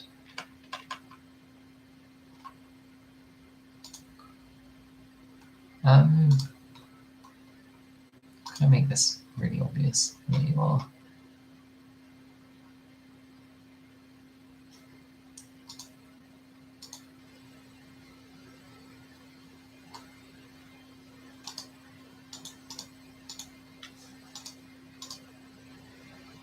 Where the heck are you?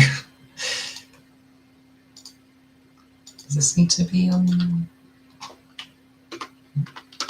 No. Right, there is VLOOKUP, there is XLOOKUP.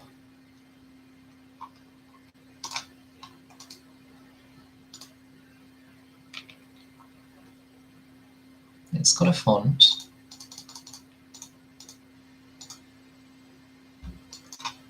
Maybe if I set the position to -10. 10.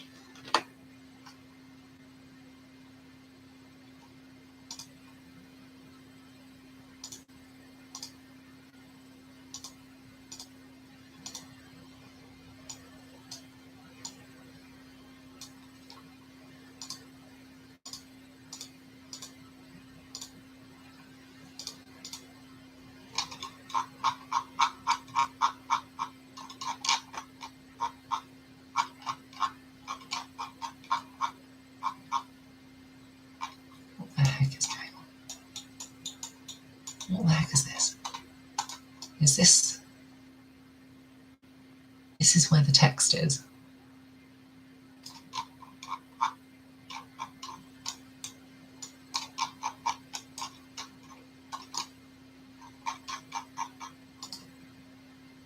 This is the unlocked functions viewport that contains.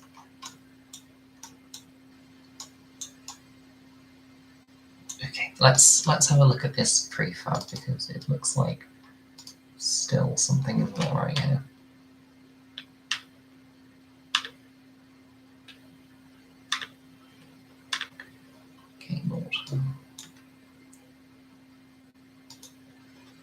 viewport,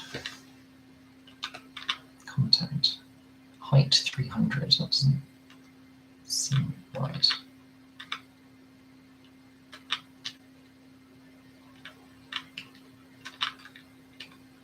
The scroll bar vertical is like way too big.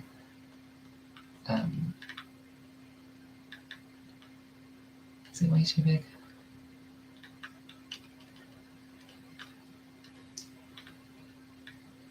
Unlocked functions, locked functions. Hang on, let's just try like actually adding some content to this. So let's add this text here.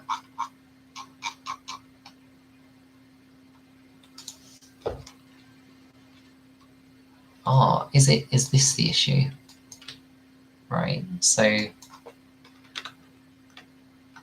there. I've now moved that text to be in the middle. I mean, I still can't see it, to be fair.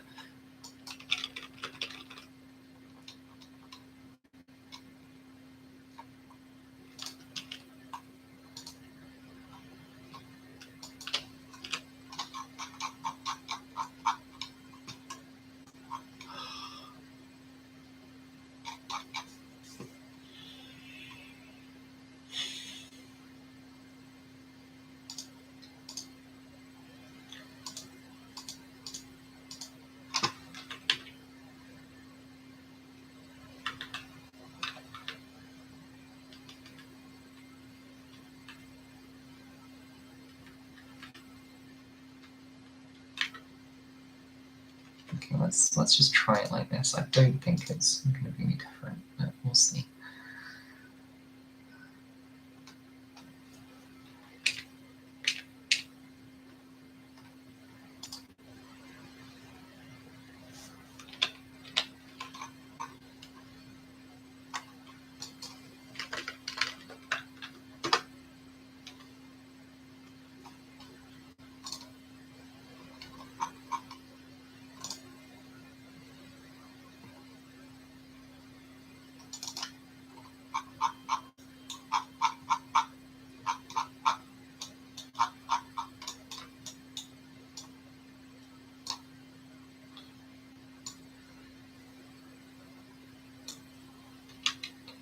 Make this be at 0, 0. Okay, that's this.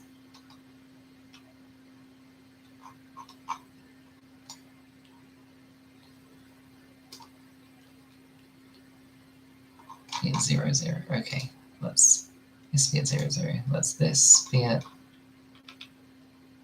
0, 0. Okay. Let this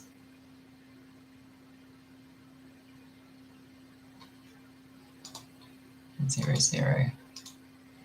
The viewport driven by vertical layout group, which is this. So like this looks like code I shouldn't touch. Content. Duplicate this, put it in there. So we now have some content in there. It is not visible. Why is it not visible?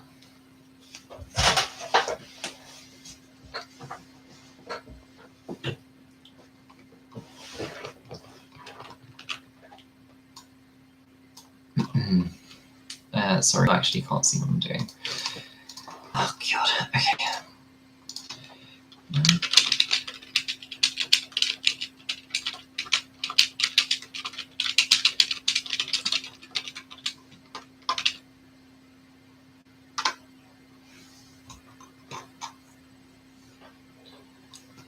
Is this because I didn't add a canvas?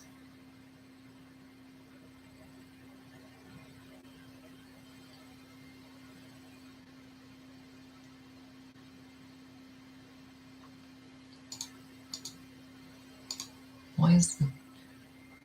Oh, never mind.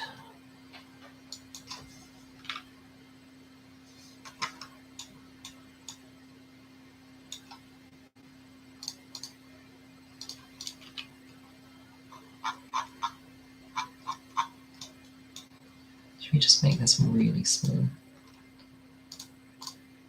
See if that does it.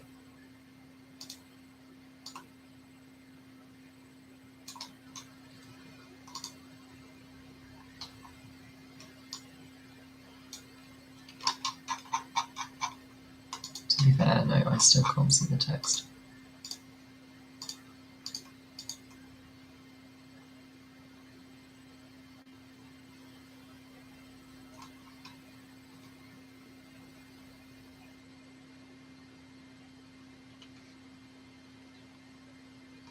Transform of the label. Oh, this is in pixels. Is this in pixels?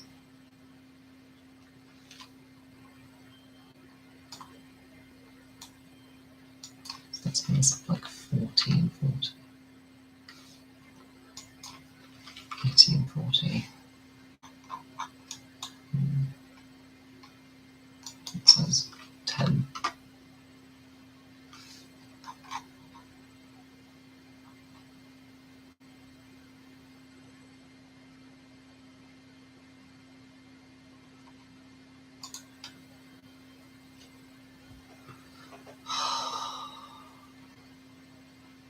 Make sure content is labeled.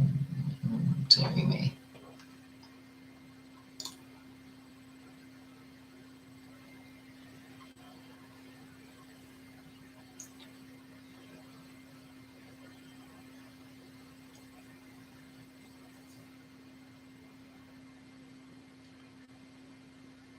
So vertex color to something invisible. Not seeing anything changing.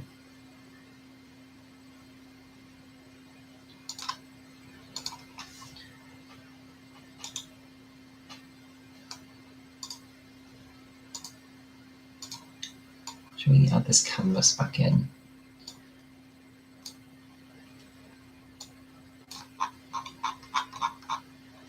Let's make the font size really big here. That's really big.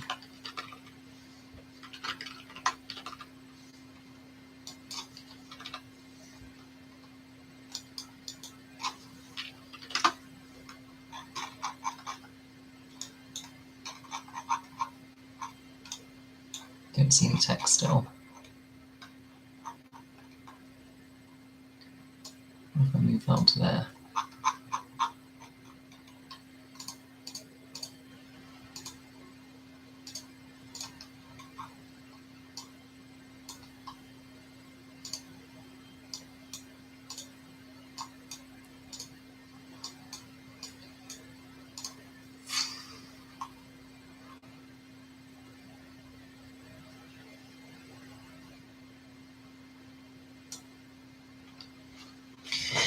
Okay, so, I mean, this is now showing something. So I think what we want to do is just follow the instructions from the beginning with the canvas there.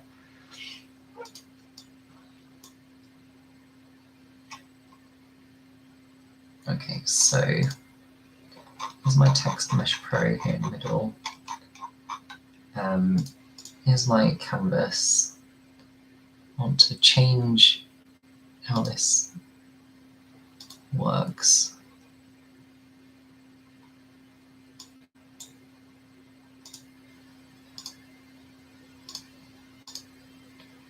Font pixels being 1, 2.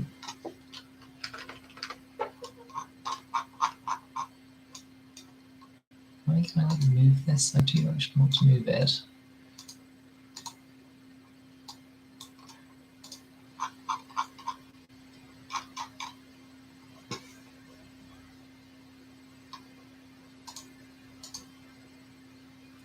Okay, let's get rid of this canvas and add the canvas onto the function inventory view. Add component canvas.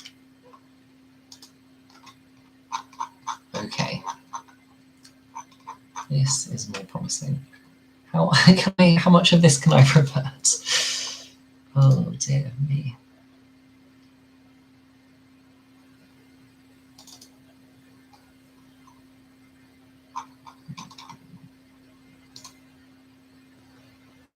Okay, so I'm just gonna save everything that's not the prefab. So I'm going to use backend to load in code, and I'm going to close Unity, and then we will just start again with the prefab basically. So I'll open Unity back up now.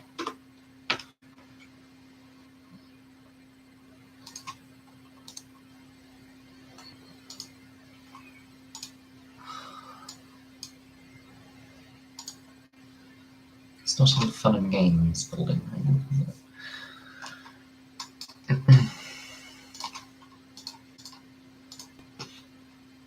Okay, so let's go to our prefabs, which are here. Let's go to this one specifically.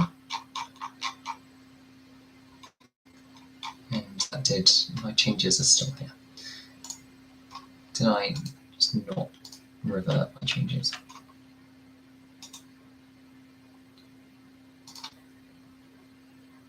I think I just didn't revert them. Okay, there we go. This is more like it. So what do we need? We need to add a canvas to this. Okay, I've added a canvas to this and it is behaving seemingly a lot more nicely.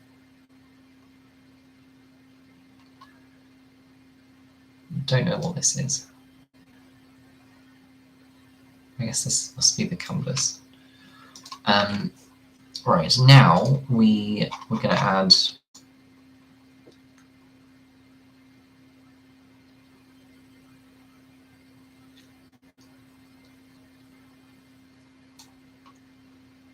turn off pixel perfect, it says. Don't think that's on. Okay, so we're going to add a UI panel. It's going to be called columns.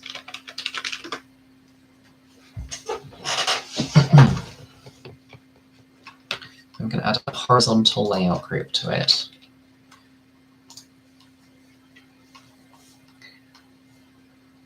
And set child control width expand. I don't see that. Inside columns, create a UI. Oh, I think I missed this panel with columns in before. That might be why I was having so many troubles. Create UI scroll view. Okay, so there is my scroll view. It is a bit big.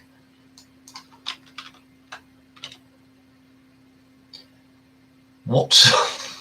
what the heck? Okay. So this has just added an enormous scroll view.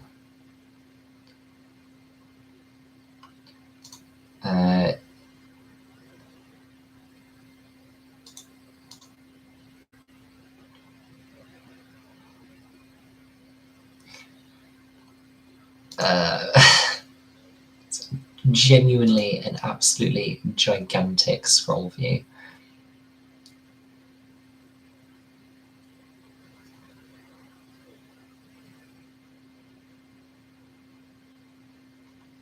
And it basically says, remove the horizontal scaling element from this. So I will do that now. So I'll delete that. And there we go, that happens. So that's good. Oh, I can change this width and height.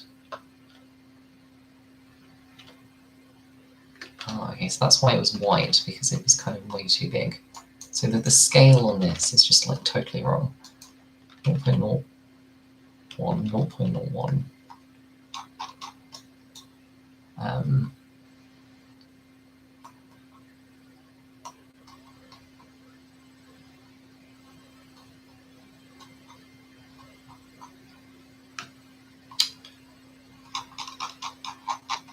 Pivot 0.0, maybe we'll do it.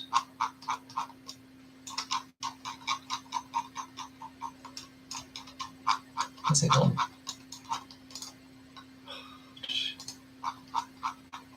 Pivot 0.5, 0.5. Scale 10 to, oh, sorry, 1, 1. Nope, 0.1. 0.1. Does the Z need to be higher? Z position? don't know.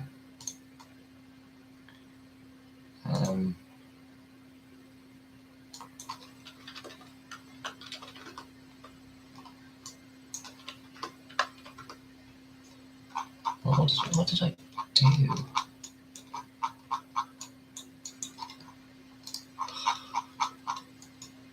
Okay, well, whatever.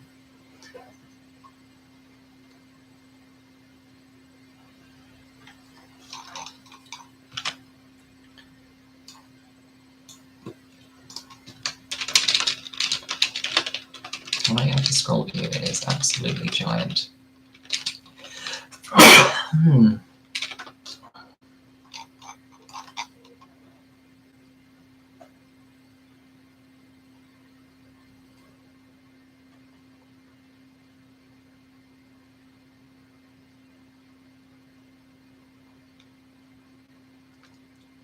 Select the canvas. Where did I put the canvas? Is it on here?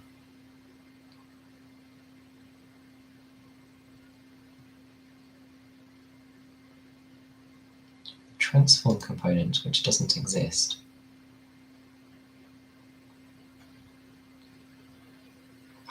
Like, where the heck does the canvas go in this whole thing?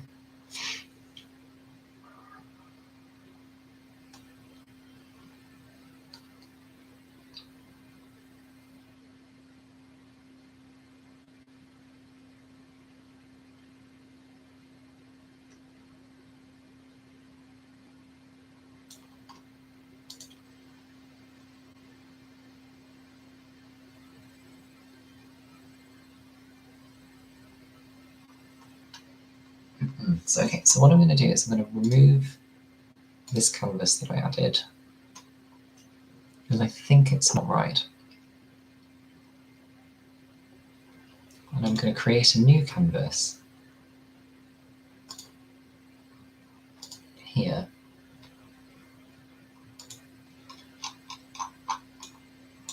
And I'm going to set render mode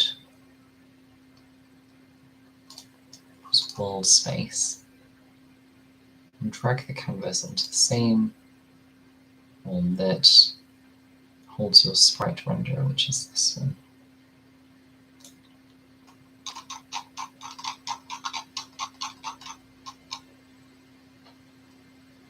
Okay.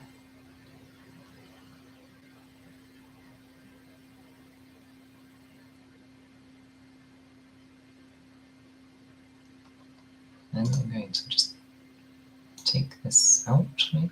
All the way out, possibly.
Let's just start again one more time, because I'm totally stuck here.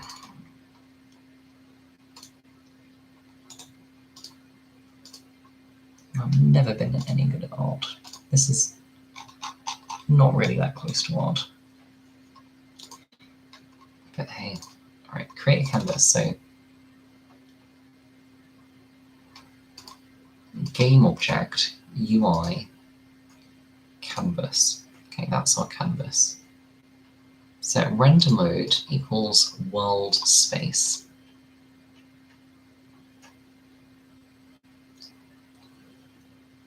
And drag the canvas onto the same transform that holds your sprite renderer. Okay. Toggling the sprite on and off. Now also toggle the canvas, and it does. Turn off pixel perfect if you want smooth movement.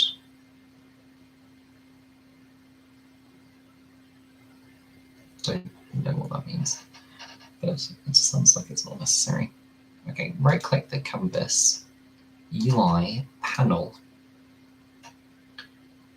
name it columns. Okay, we've named that columns. Add a horizontal layout group to columns.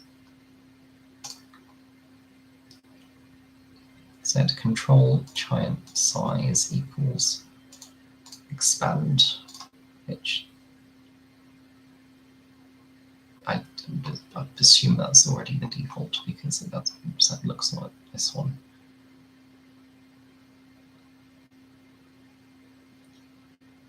Maybe this one.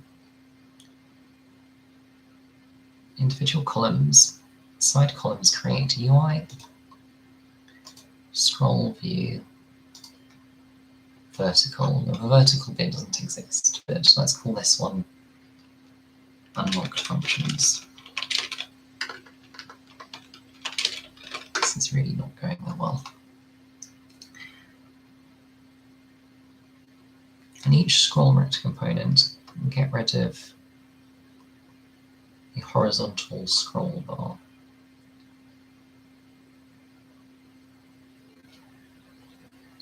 Untick horizontal scrolling.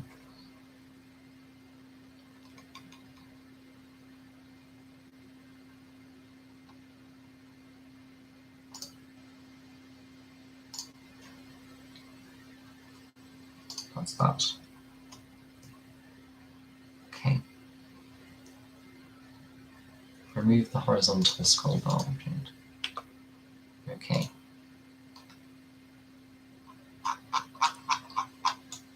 Here's my enormous vertical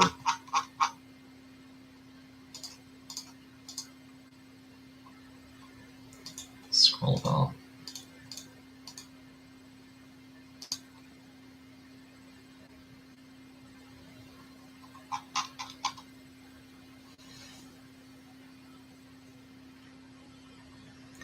Select each content, which is this one. Add vertical layout group.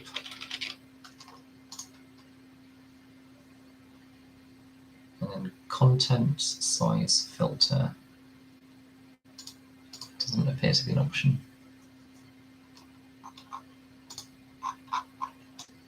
Prepare a text mix for UFab. So create UI text mesh pro. I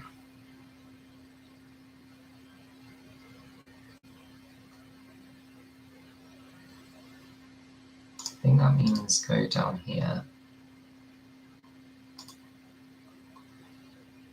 Text mesh pro resources. Prefabs dot create text and create.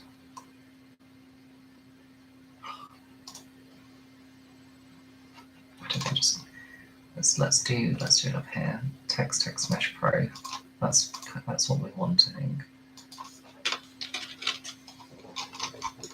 Okay.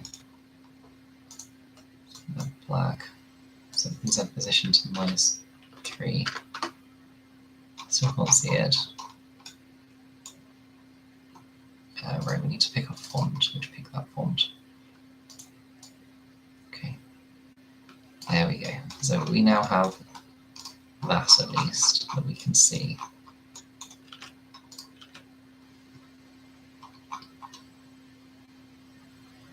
And let's just duplicate that and stick it on content and see where it goes. Yeah.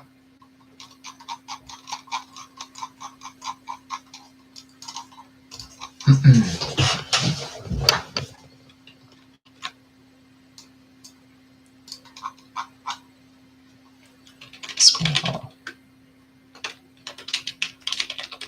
is enormously bigger than the original box. Original and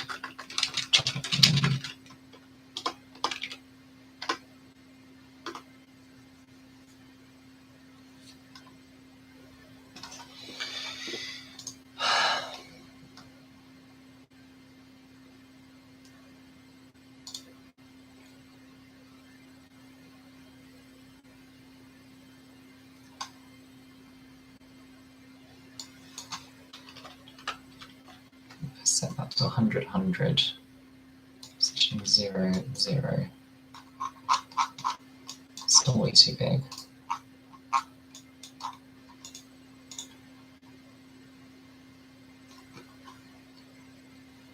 The scroll view is just a little hierarchy. Keep canvas, transform.scale.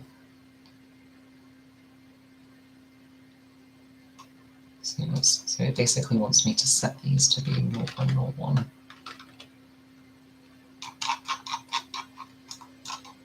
Okay. This is more like it.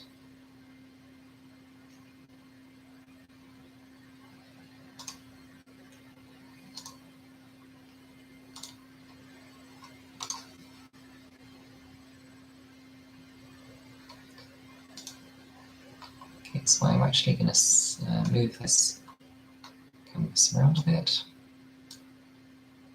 So this is going to be, it's going to look a bit like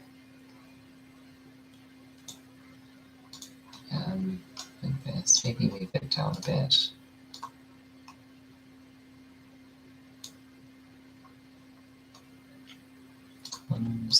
More corrections. Content is there. I think I still need to move this down a bit potentially.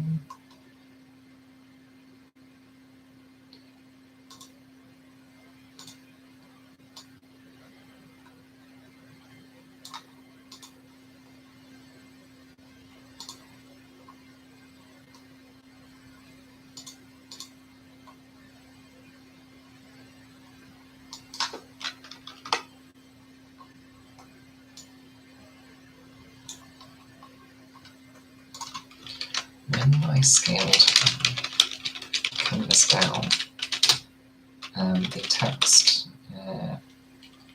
attached as content now appears above the canvas.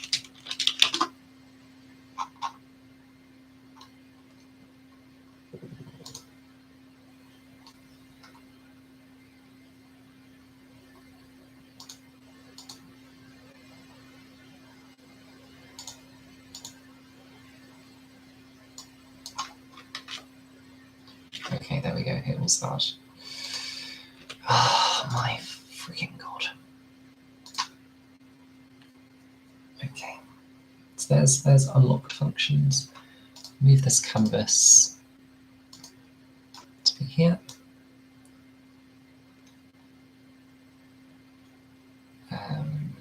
Scale it a bit.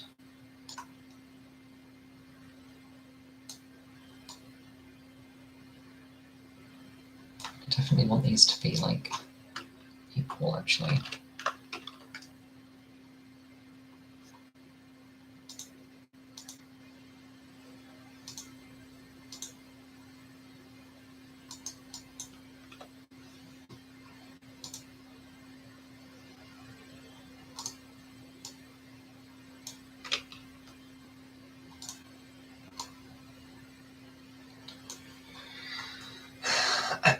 And then I will scale that down a bit more, about half the size.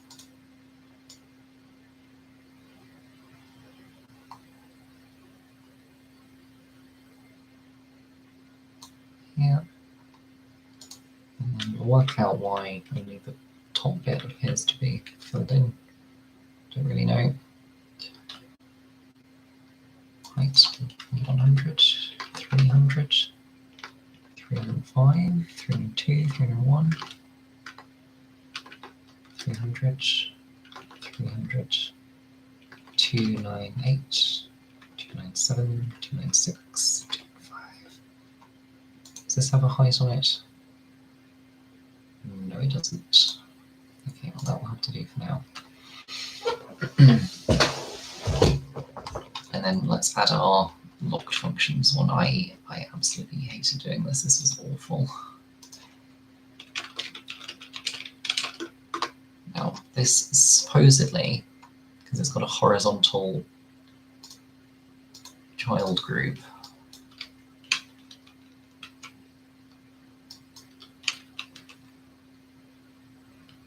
oh no, right, yeah, because it is the whole canvas here, isn't it?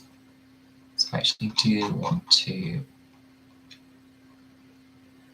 resize this horizontally, possibly. I mean, I don't want to do that, actually. I do just want to set the width higher. Yeah. So let's do that. Let's set the width higher. Let's put that in the middle. 600, 500, 400, 490, 409, 510, 540, 550. Okay. And now let us just like save where we are. I will actually move this very slightly to the left. But to save where we are, we need to check our work first. So let's drag this text TMP thing in. Let's drag unlocked functions. Now, obviously this text TMP thing is disabled by default, so we might need to enable it, but let's find out.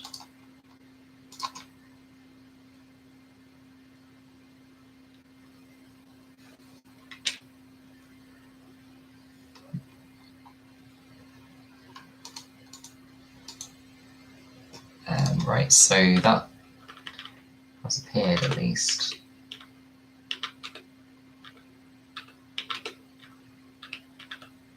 And yeah, they are there, they've just been crossed out. Actually, this whole menu could do with being a bit bigger, to be honest. So let's go right to the top and just increase the scale to 2x. Let us enable this, but replace it at like infinity somehow. Replace it -3, that actually does sound good.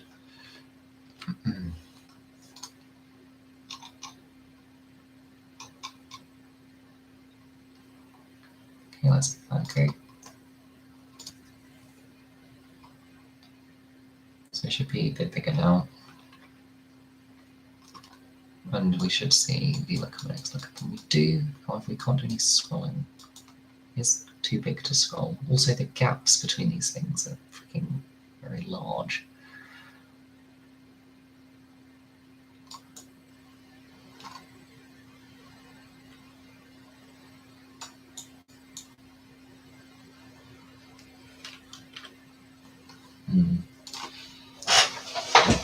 Okay, let us go back to the prefab and just have like a second one here.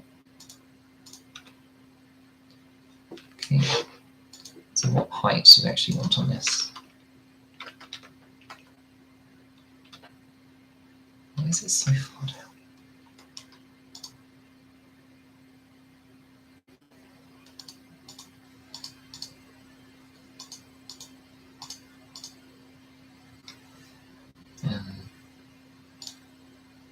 Spacing 0.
Okay, so I'm just going to ask the robot about this again. So the submenu items are way too tall.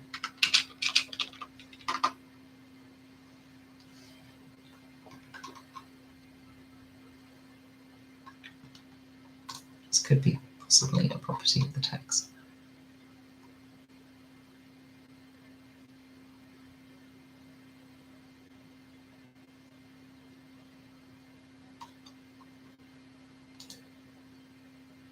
Child force expand height.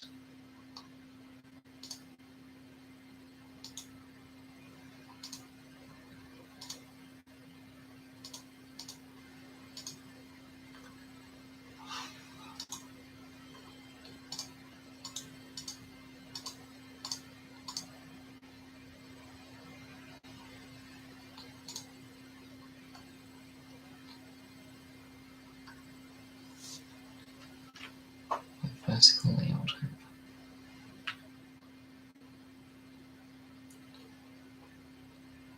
There's a layout element to the row prefab.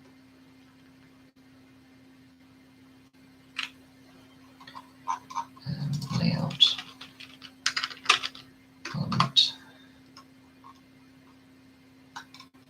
And it's going to be min height. It's going to be 18 and sorry, preferred height. It's going to be 18. Let's try this here. So layout element, preferred height, it's going to be 18. No.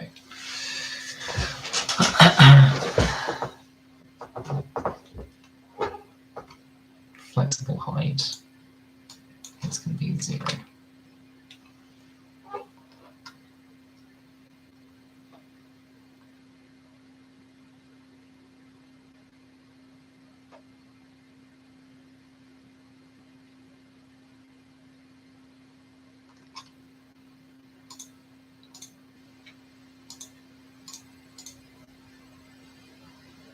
But in the vertical layout group, which is here, no, it's here, no, where is it? There it is. Vertical layout group will still have child control height is true. Child force expand height is false. Yeah, I've got that. Let's just delete locked functions for now.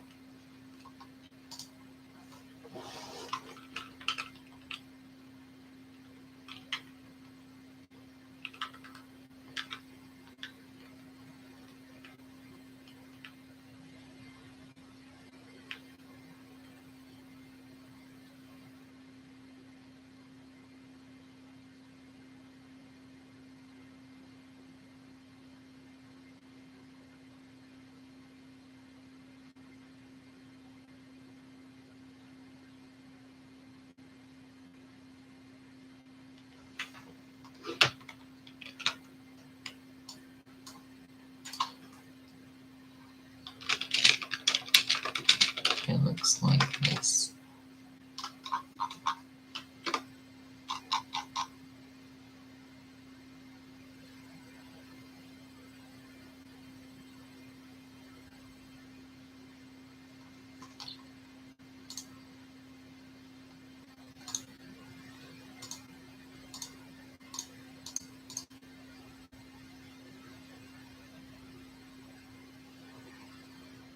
Can I put like negative spacing on this? Ah, I can.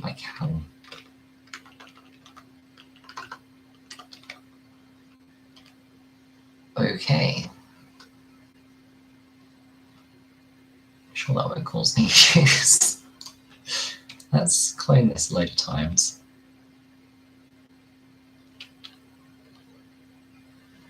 Oh no, Unity's crashed. Are you freaking serious?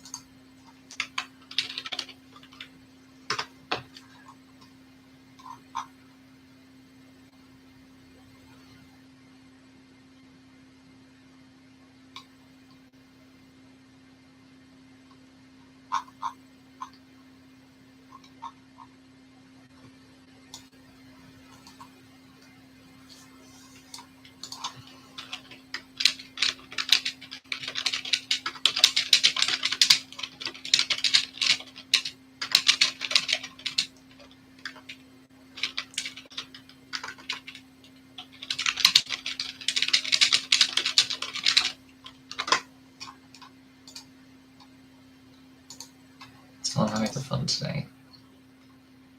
What time are we up to? 11:23.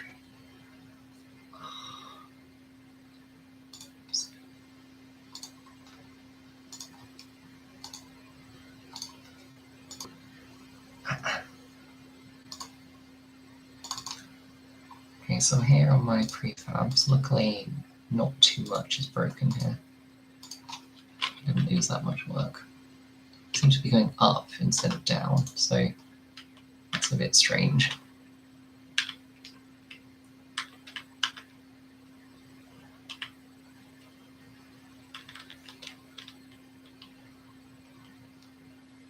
If I undo that, that is what crashes Unity. So I cannot use undo after duplicating one of those items, apparently.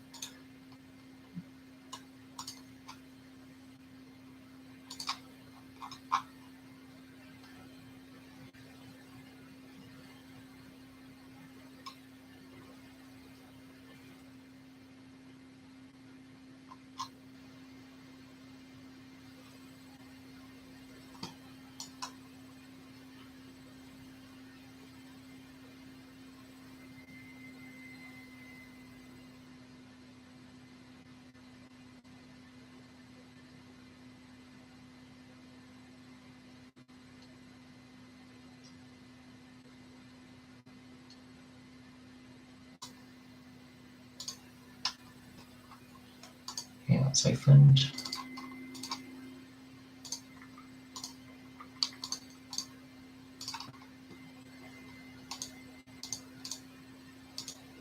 So number 1, number 2, and number 3. And number 3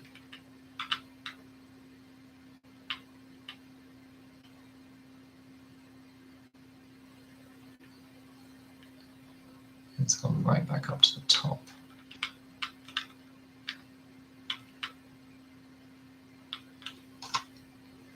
Spacing -80.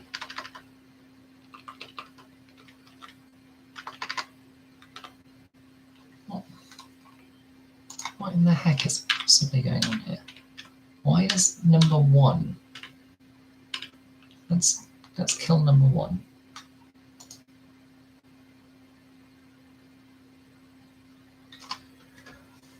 Oh my god. Okay, so there was something wrong with content number 1. Okay, let us delete that. Let us delete that. Let's duplicate this. Call it locked functions.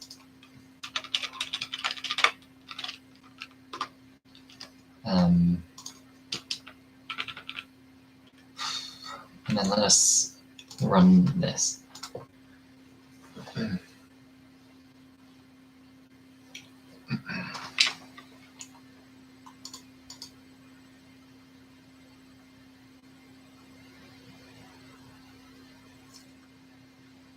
Okay, so maybe I do want a little bit of spacing between them.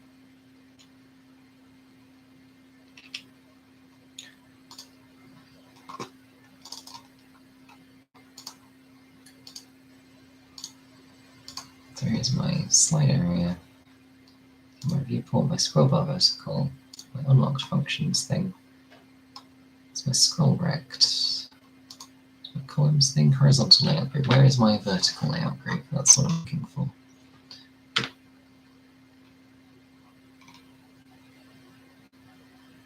It's not there. It's not there. I think it's here, isn't it? Yeah. So spacing is going to be 2, 3 maybe. Text height is going to be, let's just bring this to the front for now. Apparently that didn't bring it to the front. Let's just move it over here somewhere. I change the height to be 40. I just change the height to be 40, and then I turn off the control client height, control child height thing, which will be here.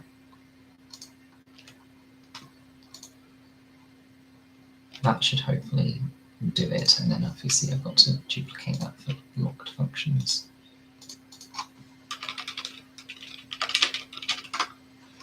And then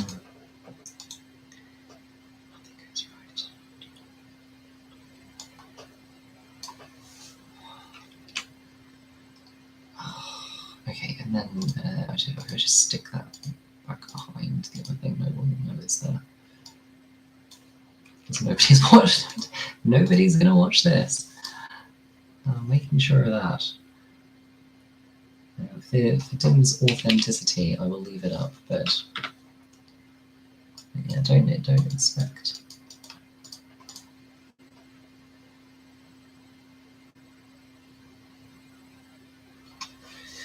Okay, so this looks pretty terrible, but it does give us a list of what we have and haven't unlocked. And it increases every time. The scroll bars clearly don't work.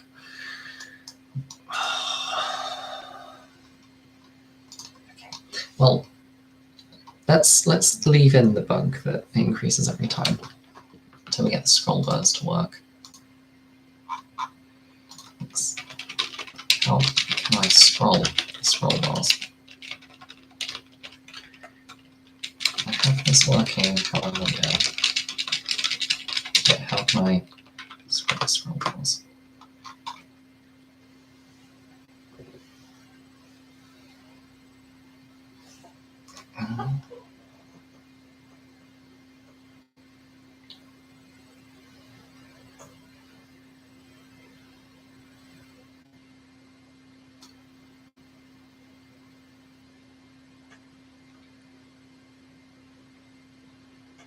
Okay, so it says glad the mouse sorted. Getting it to move is the easy part. Good. Okay, you know what? Let's just save where we are now. So, bugged menu that loads in allow functions.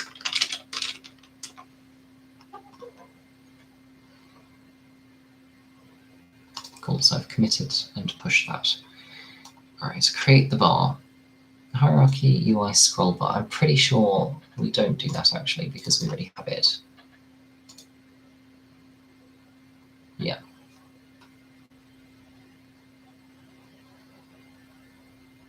Okay, so it says use the mouse wheel.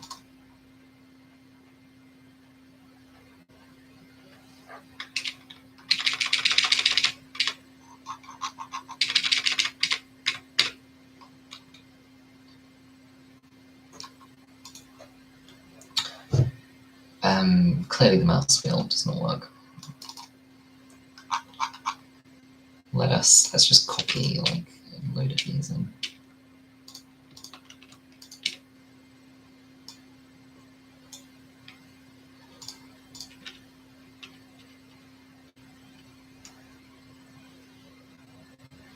Okay.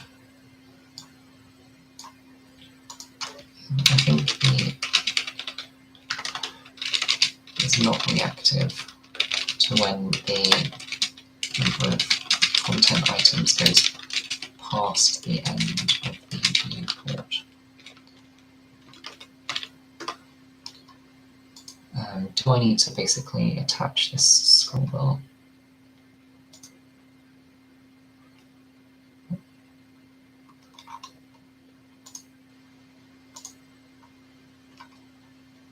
So is the issue that I just need to like hook this up to this somehow?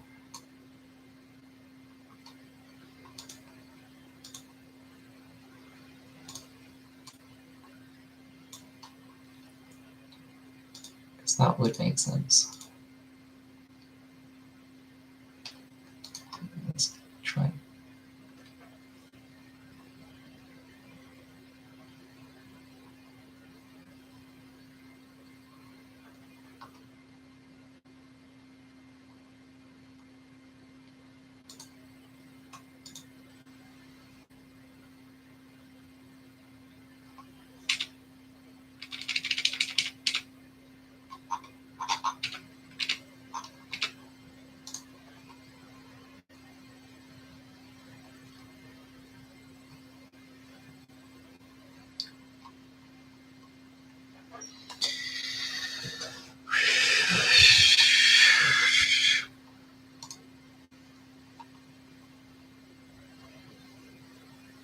It says it says I need to have that ticked.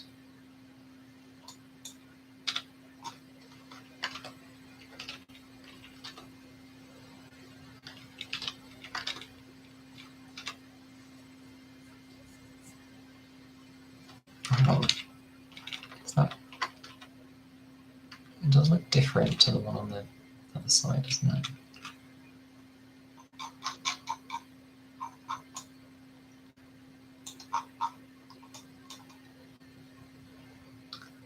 Content size filter. Content.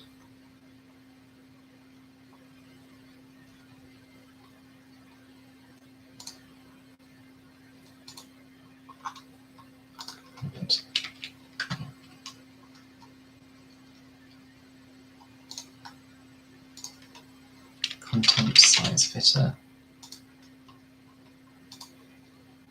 Vertical fit, preferred size.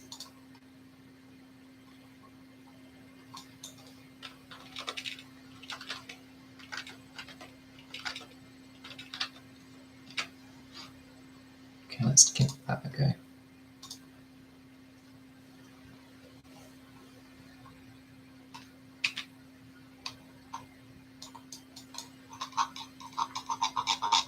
Okay.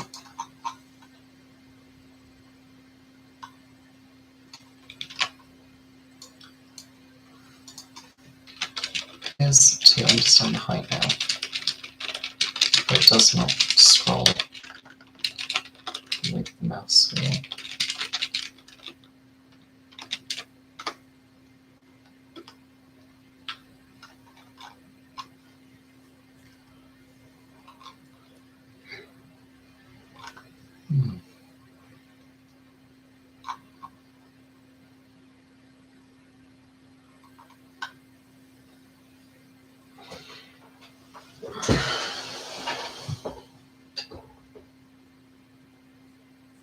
Scroll can only receive when the pointer actually hits a graphic on that canvas.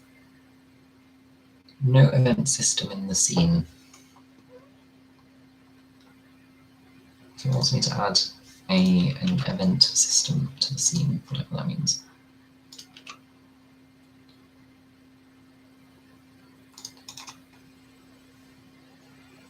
UI event system.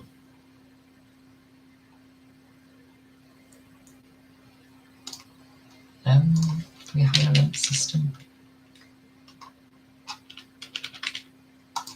Guess we must do.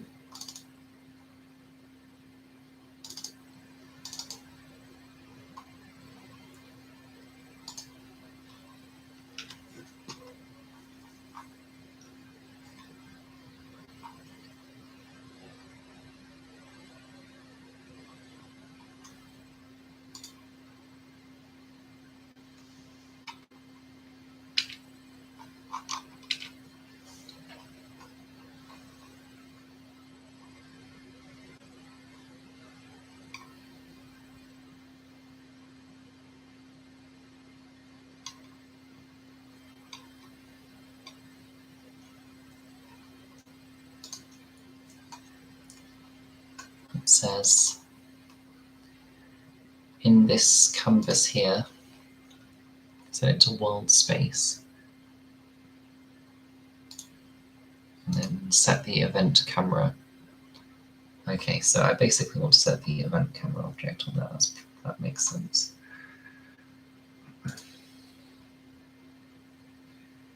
So UI camera, no, not UI camera, UI function inventory controller, function inventory controller view, canvas, and then I set the event system. Or canvas, I set the event camera to that, to the UI camera. Let's give that a go.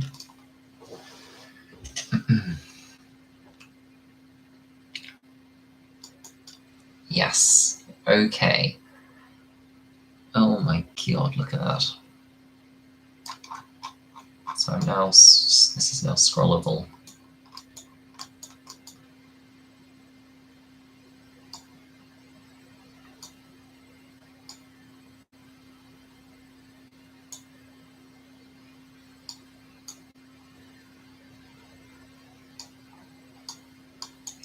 Fantastic.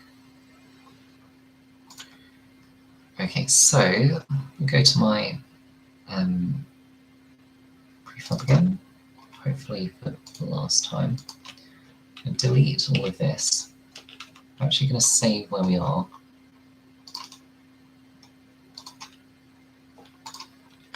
Function, unlocked functions is scrollable.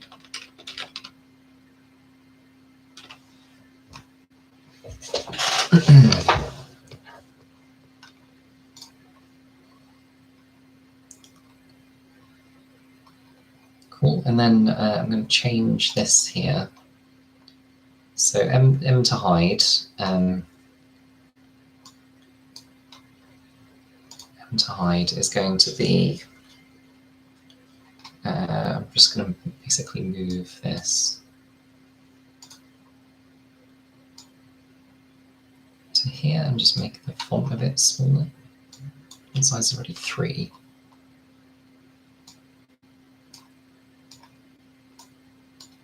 M to hide, and then I'm just going to copy it. I will name it M to hide. I'll name it, I'll create 2 more. It's going to be locked functions label. That's going to be, locked functions label is going to be here. Let's just say locked functions.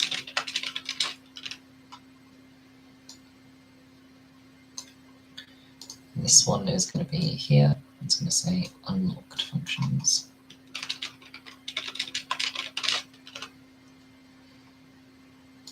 And M to hide, there's one too many spaces after the M, so change that.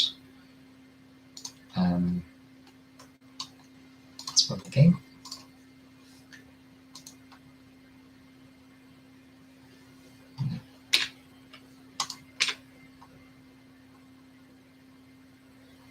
Okay. If I open up enough times, the scroll bar does appear.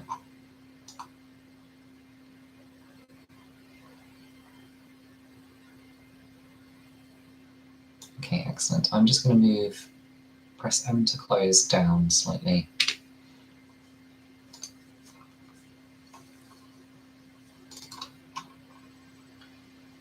Doesn't look like that on this here, but hey ho.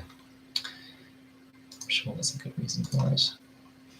Well, not a good reason, but just a reason at least. Press M to close. I might change the color of press M to close as well.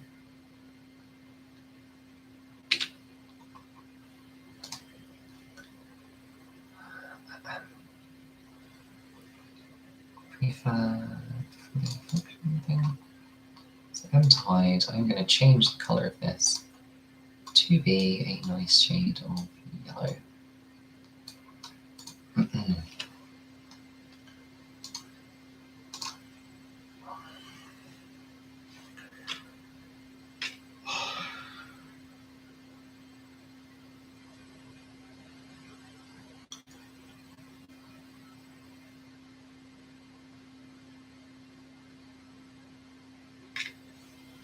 Okay, I will also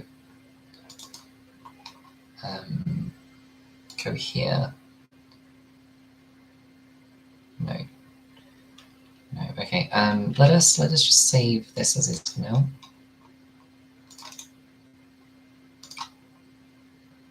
It's going to be M to hide. Let's see. Adjust text on the unlocked functions menu.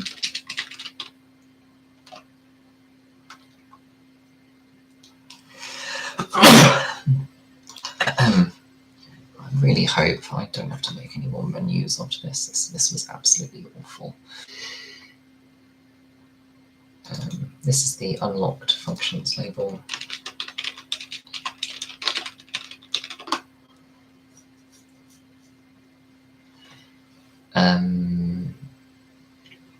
Right, and then I should probably fix the issue where it's loading. It's like filling this up every single time. So I'm going to go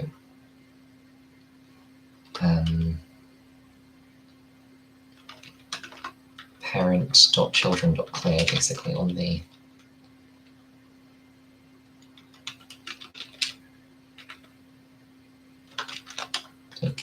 delete children.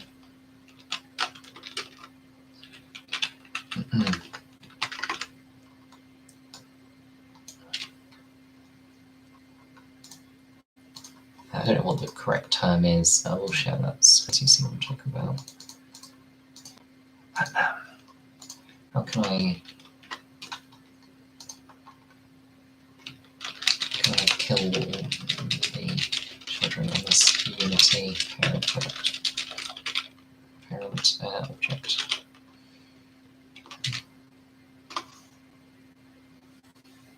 Oh, I asked the super expensive model this. I should not have done that. Okay, so it's called destroy. So parent destroy.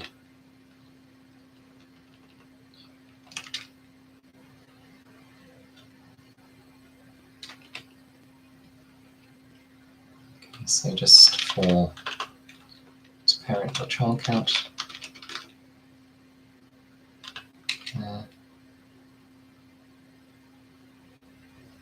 Right, so it wants me to delete them from the end backwards. So destroy parent.getChild.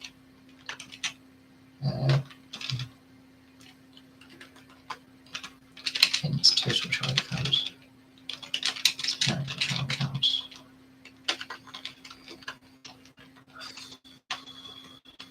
Total child count.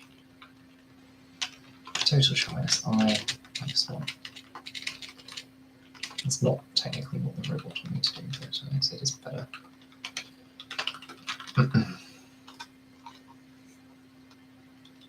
Okay, so let's give that a go.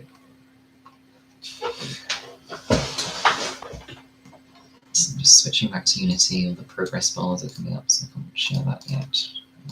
I'll share it in a moment.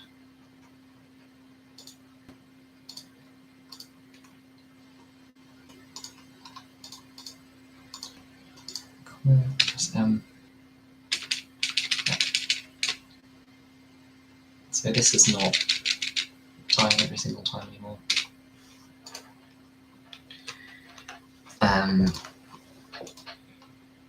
So fix issue where functions were listed in digital time each time the menu opens.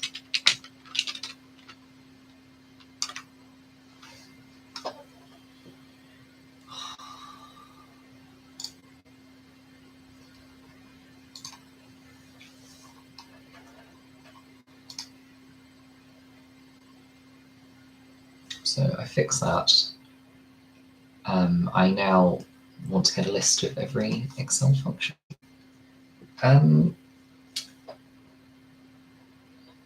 Let's see if we can find a way to get every Excel. Let's go browse together.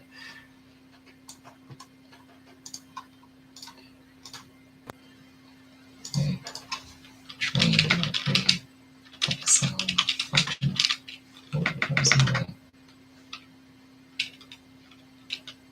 Train every Excel function. But what? Train every Excel function? I don't want to train every Excel function. I just want a list of all of them.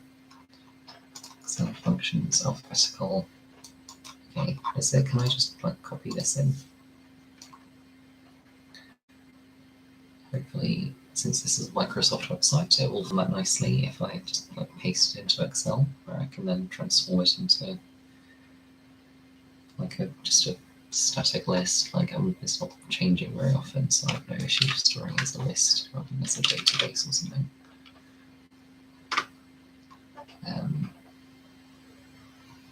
You know, but other people might, but I don't.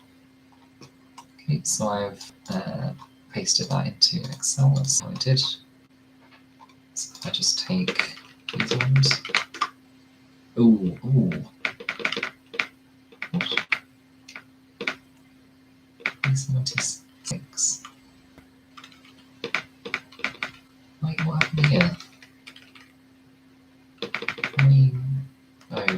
Okay, these are merged. Okay, well, we have a little bit of Excel here, so let's go all the way down. Let's unmerge these. And then let's to call this primary ranks. I'm just going to paste that on another sheet. Okay. Let's look at what a cot does. Let's just make this like an actual reasonable size. So rate of text 2021, is that just when it was made? I'm just checking on the website. Yeah, looks like it was just when it was made. What's an example of a deprecated function or a compatibility function? There's one called floor. See what floor is listed here. It is, okay, and then it says compatibility in the description next to it. So let's go XLOOKUP that. In that, a bit more P1000, turning from that to C1000. I don't think I technically needed to do that over here. And then I just want a flag of equals that equals 0, or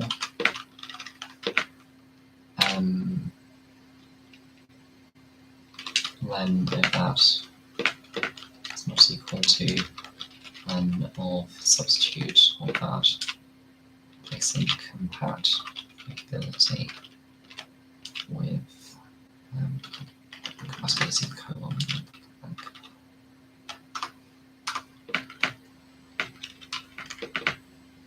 Okay, and then I'm just going to filter this. This is false. And watch this. Okay, hopefully that gives me all of the rated of n.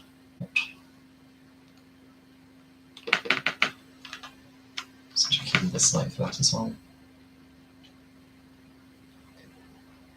Apparently beta.inv_n with a lowercase n is a built-in function, according to this, from 2010. That's interesting.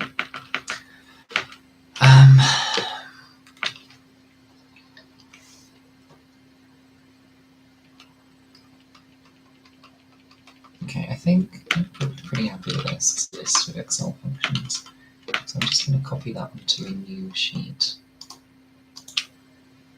Put values onto a new sheet. Okay, and then what I'm going to do is put them all in one big string.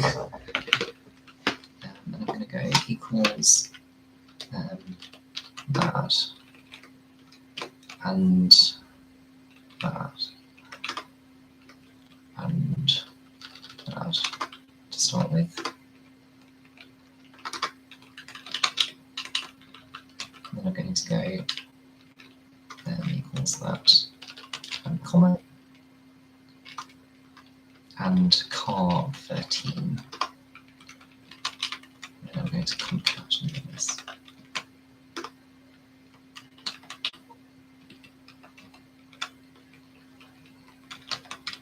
It doesn't like it's too big.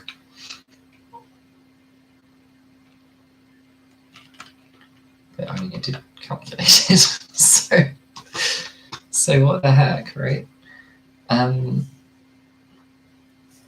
going to add to the Unity code a folder called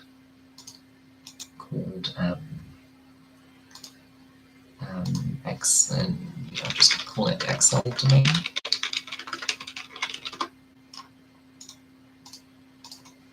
This is going to be, you can't see what I'm doing, so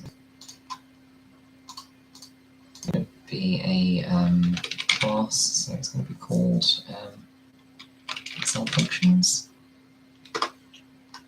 Here's my Excel functions class, the public set class Excel functions, public static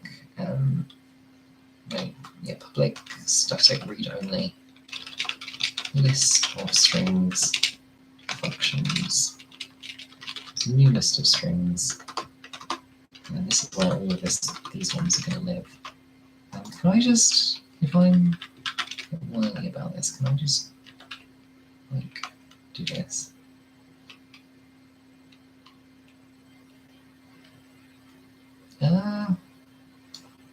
Sort of. What if I pasted values first? What if I just copy this?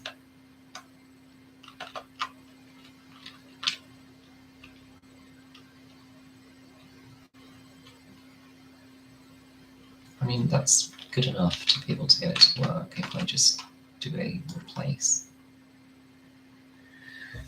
Ooh, there's a lot of functions in Excel. You're going to have to unlock all of them. If you're watching this to this extent, I think you are the kind of person who would unlock all of them. Okay, and then get rid of that. And then we pull this in.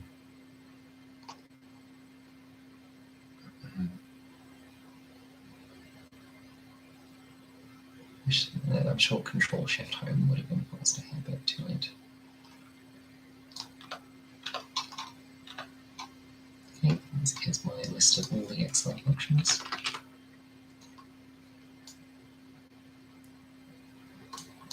And then when I load in the unlocked functions, I will also load in the locked functions. So locked functions .content. And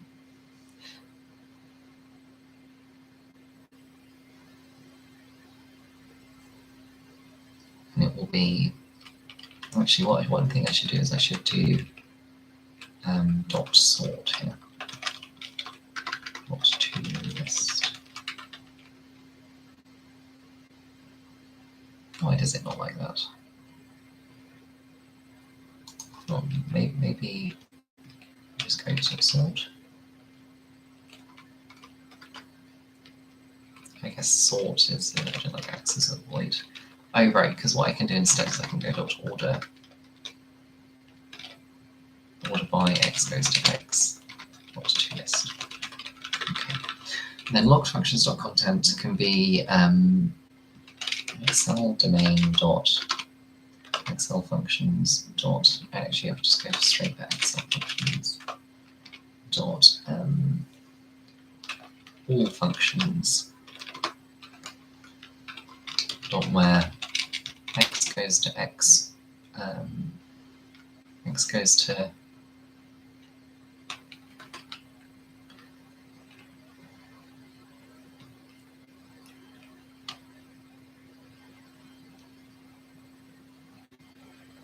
I think I can make this a hash set, so hash is just to be slightly faster. So hash set string, just because there are so many Excel functions. Unlocked functions by hash, even saved unlocked functions dot to hash set. Unlocked functions by hash dot contains x. So that does not contain x. We're going to fill in locked functions. And then we also need to say, close that bracket, start from 0, and then go to, oh wait, actually, yeah, we should set this up in advance.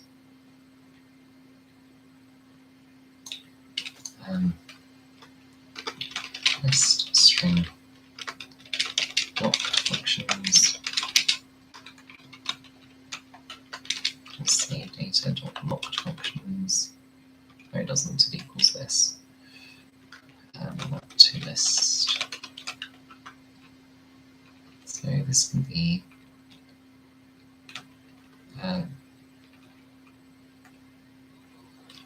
just say save locked functions.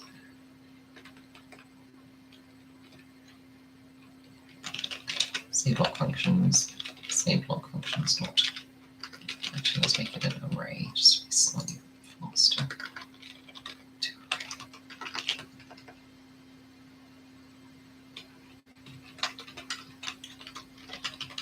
Okay. So now if I run the game,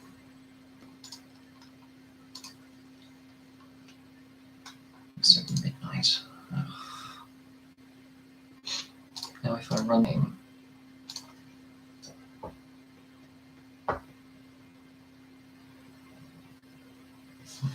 walk around, say hello to Jack, press M. Press M to close unlocked functions and locked functions, and I can not scroll on this one, so I didn't do that fix. So that one as well, so let's go do that fix now. So on the canvas, columns, delete the locked functions. Duplicate this unlocked functions, rename it to locked functions.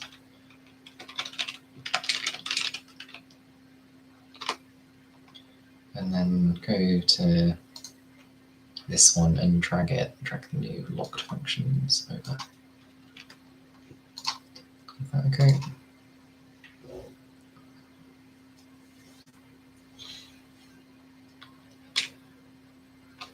Okay, so we've unlocked VLOOKUP and XLOOKUP, and we can go look through the staggering list of Excel functions here. It's not scrolling very quickly. And we can see VLOOKUP is missing, for example. I clearly need to be better at scrolling. And XLOOKUP will not be here either, hopefully. Page down, I can't page down it. XOR, XMPV, XMatch. Yeah, so XLOOKUP is not in that list, so that's good. I'll go see if there's an easy way to make this scroll a bit nicer on the prefab.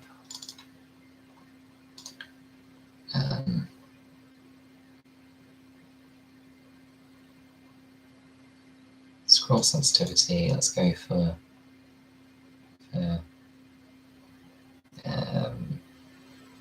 like 10, 5. Let's go for 20 because that was really slow. Let's do the same on this one.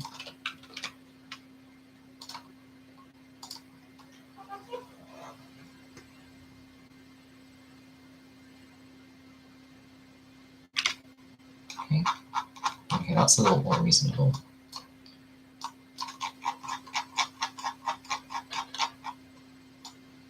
Yeah. Okay, so we're going to go load in. I'm just going to save the work here.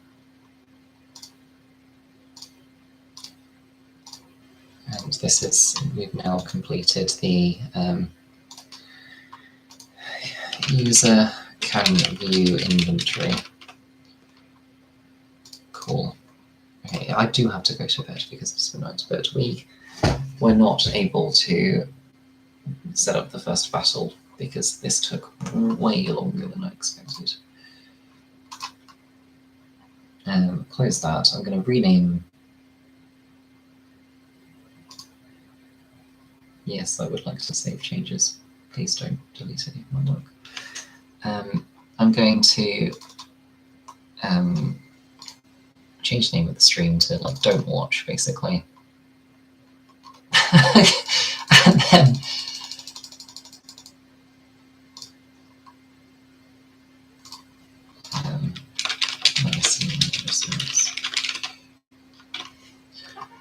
I'm going to bed. Sleep for a very long time. Try doing this in 30 minutes. It's not a bad idea, actually. But learn how to use this new Excel menu feature that you've never used before in a really complicated way in 30 minutes. Yeah, so I will rename it now because I don't know how to rename it. I don't have access to the manage feature of the live stream. Okay. Well, I'll just end. Oh no, there is an edit button here.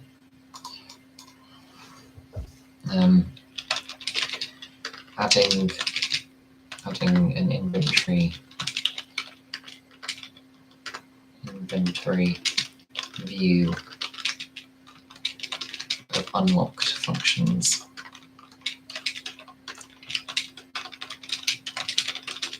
Everything goes wrong. Goes wrong.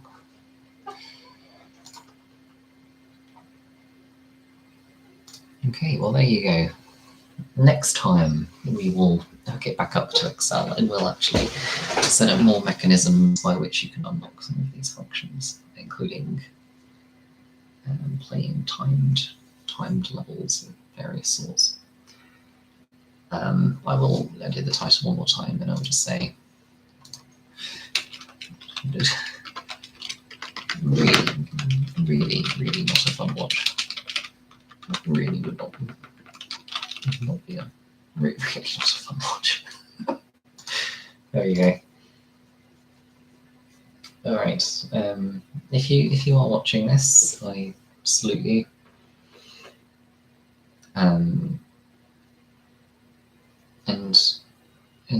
go to the lunatic asylum. Goodbye.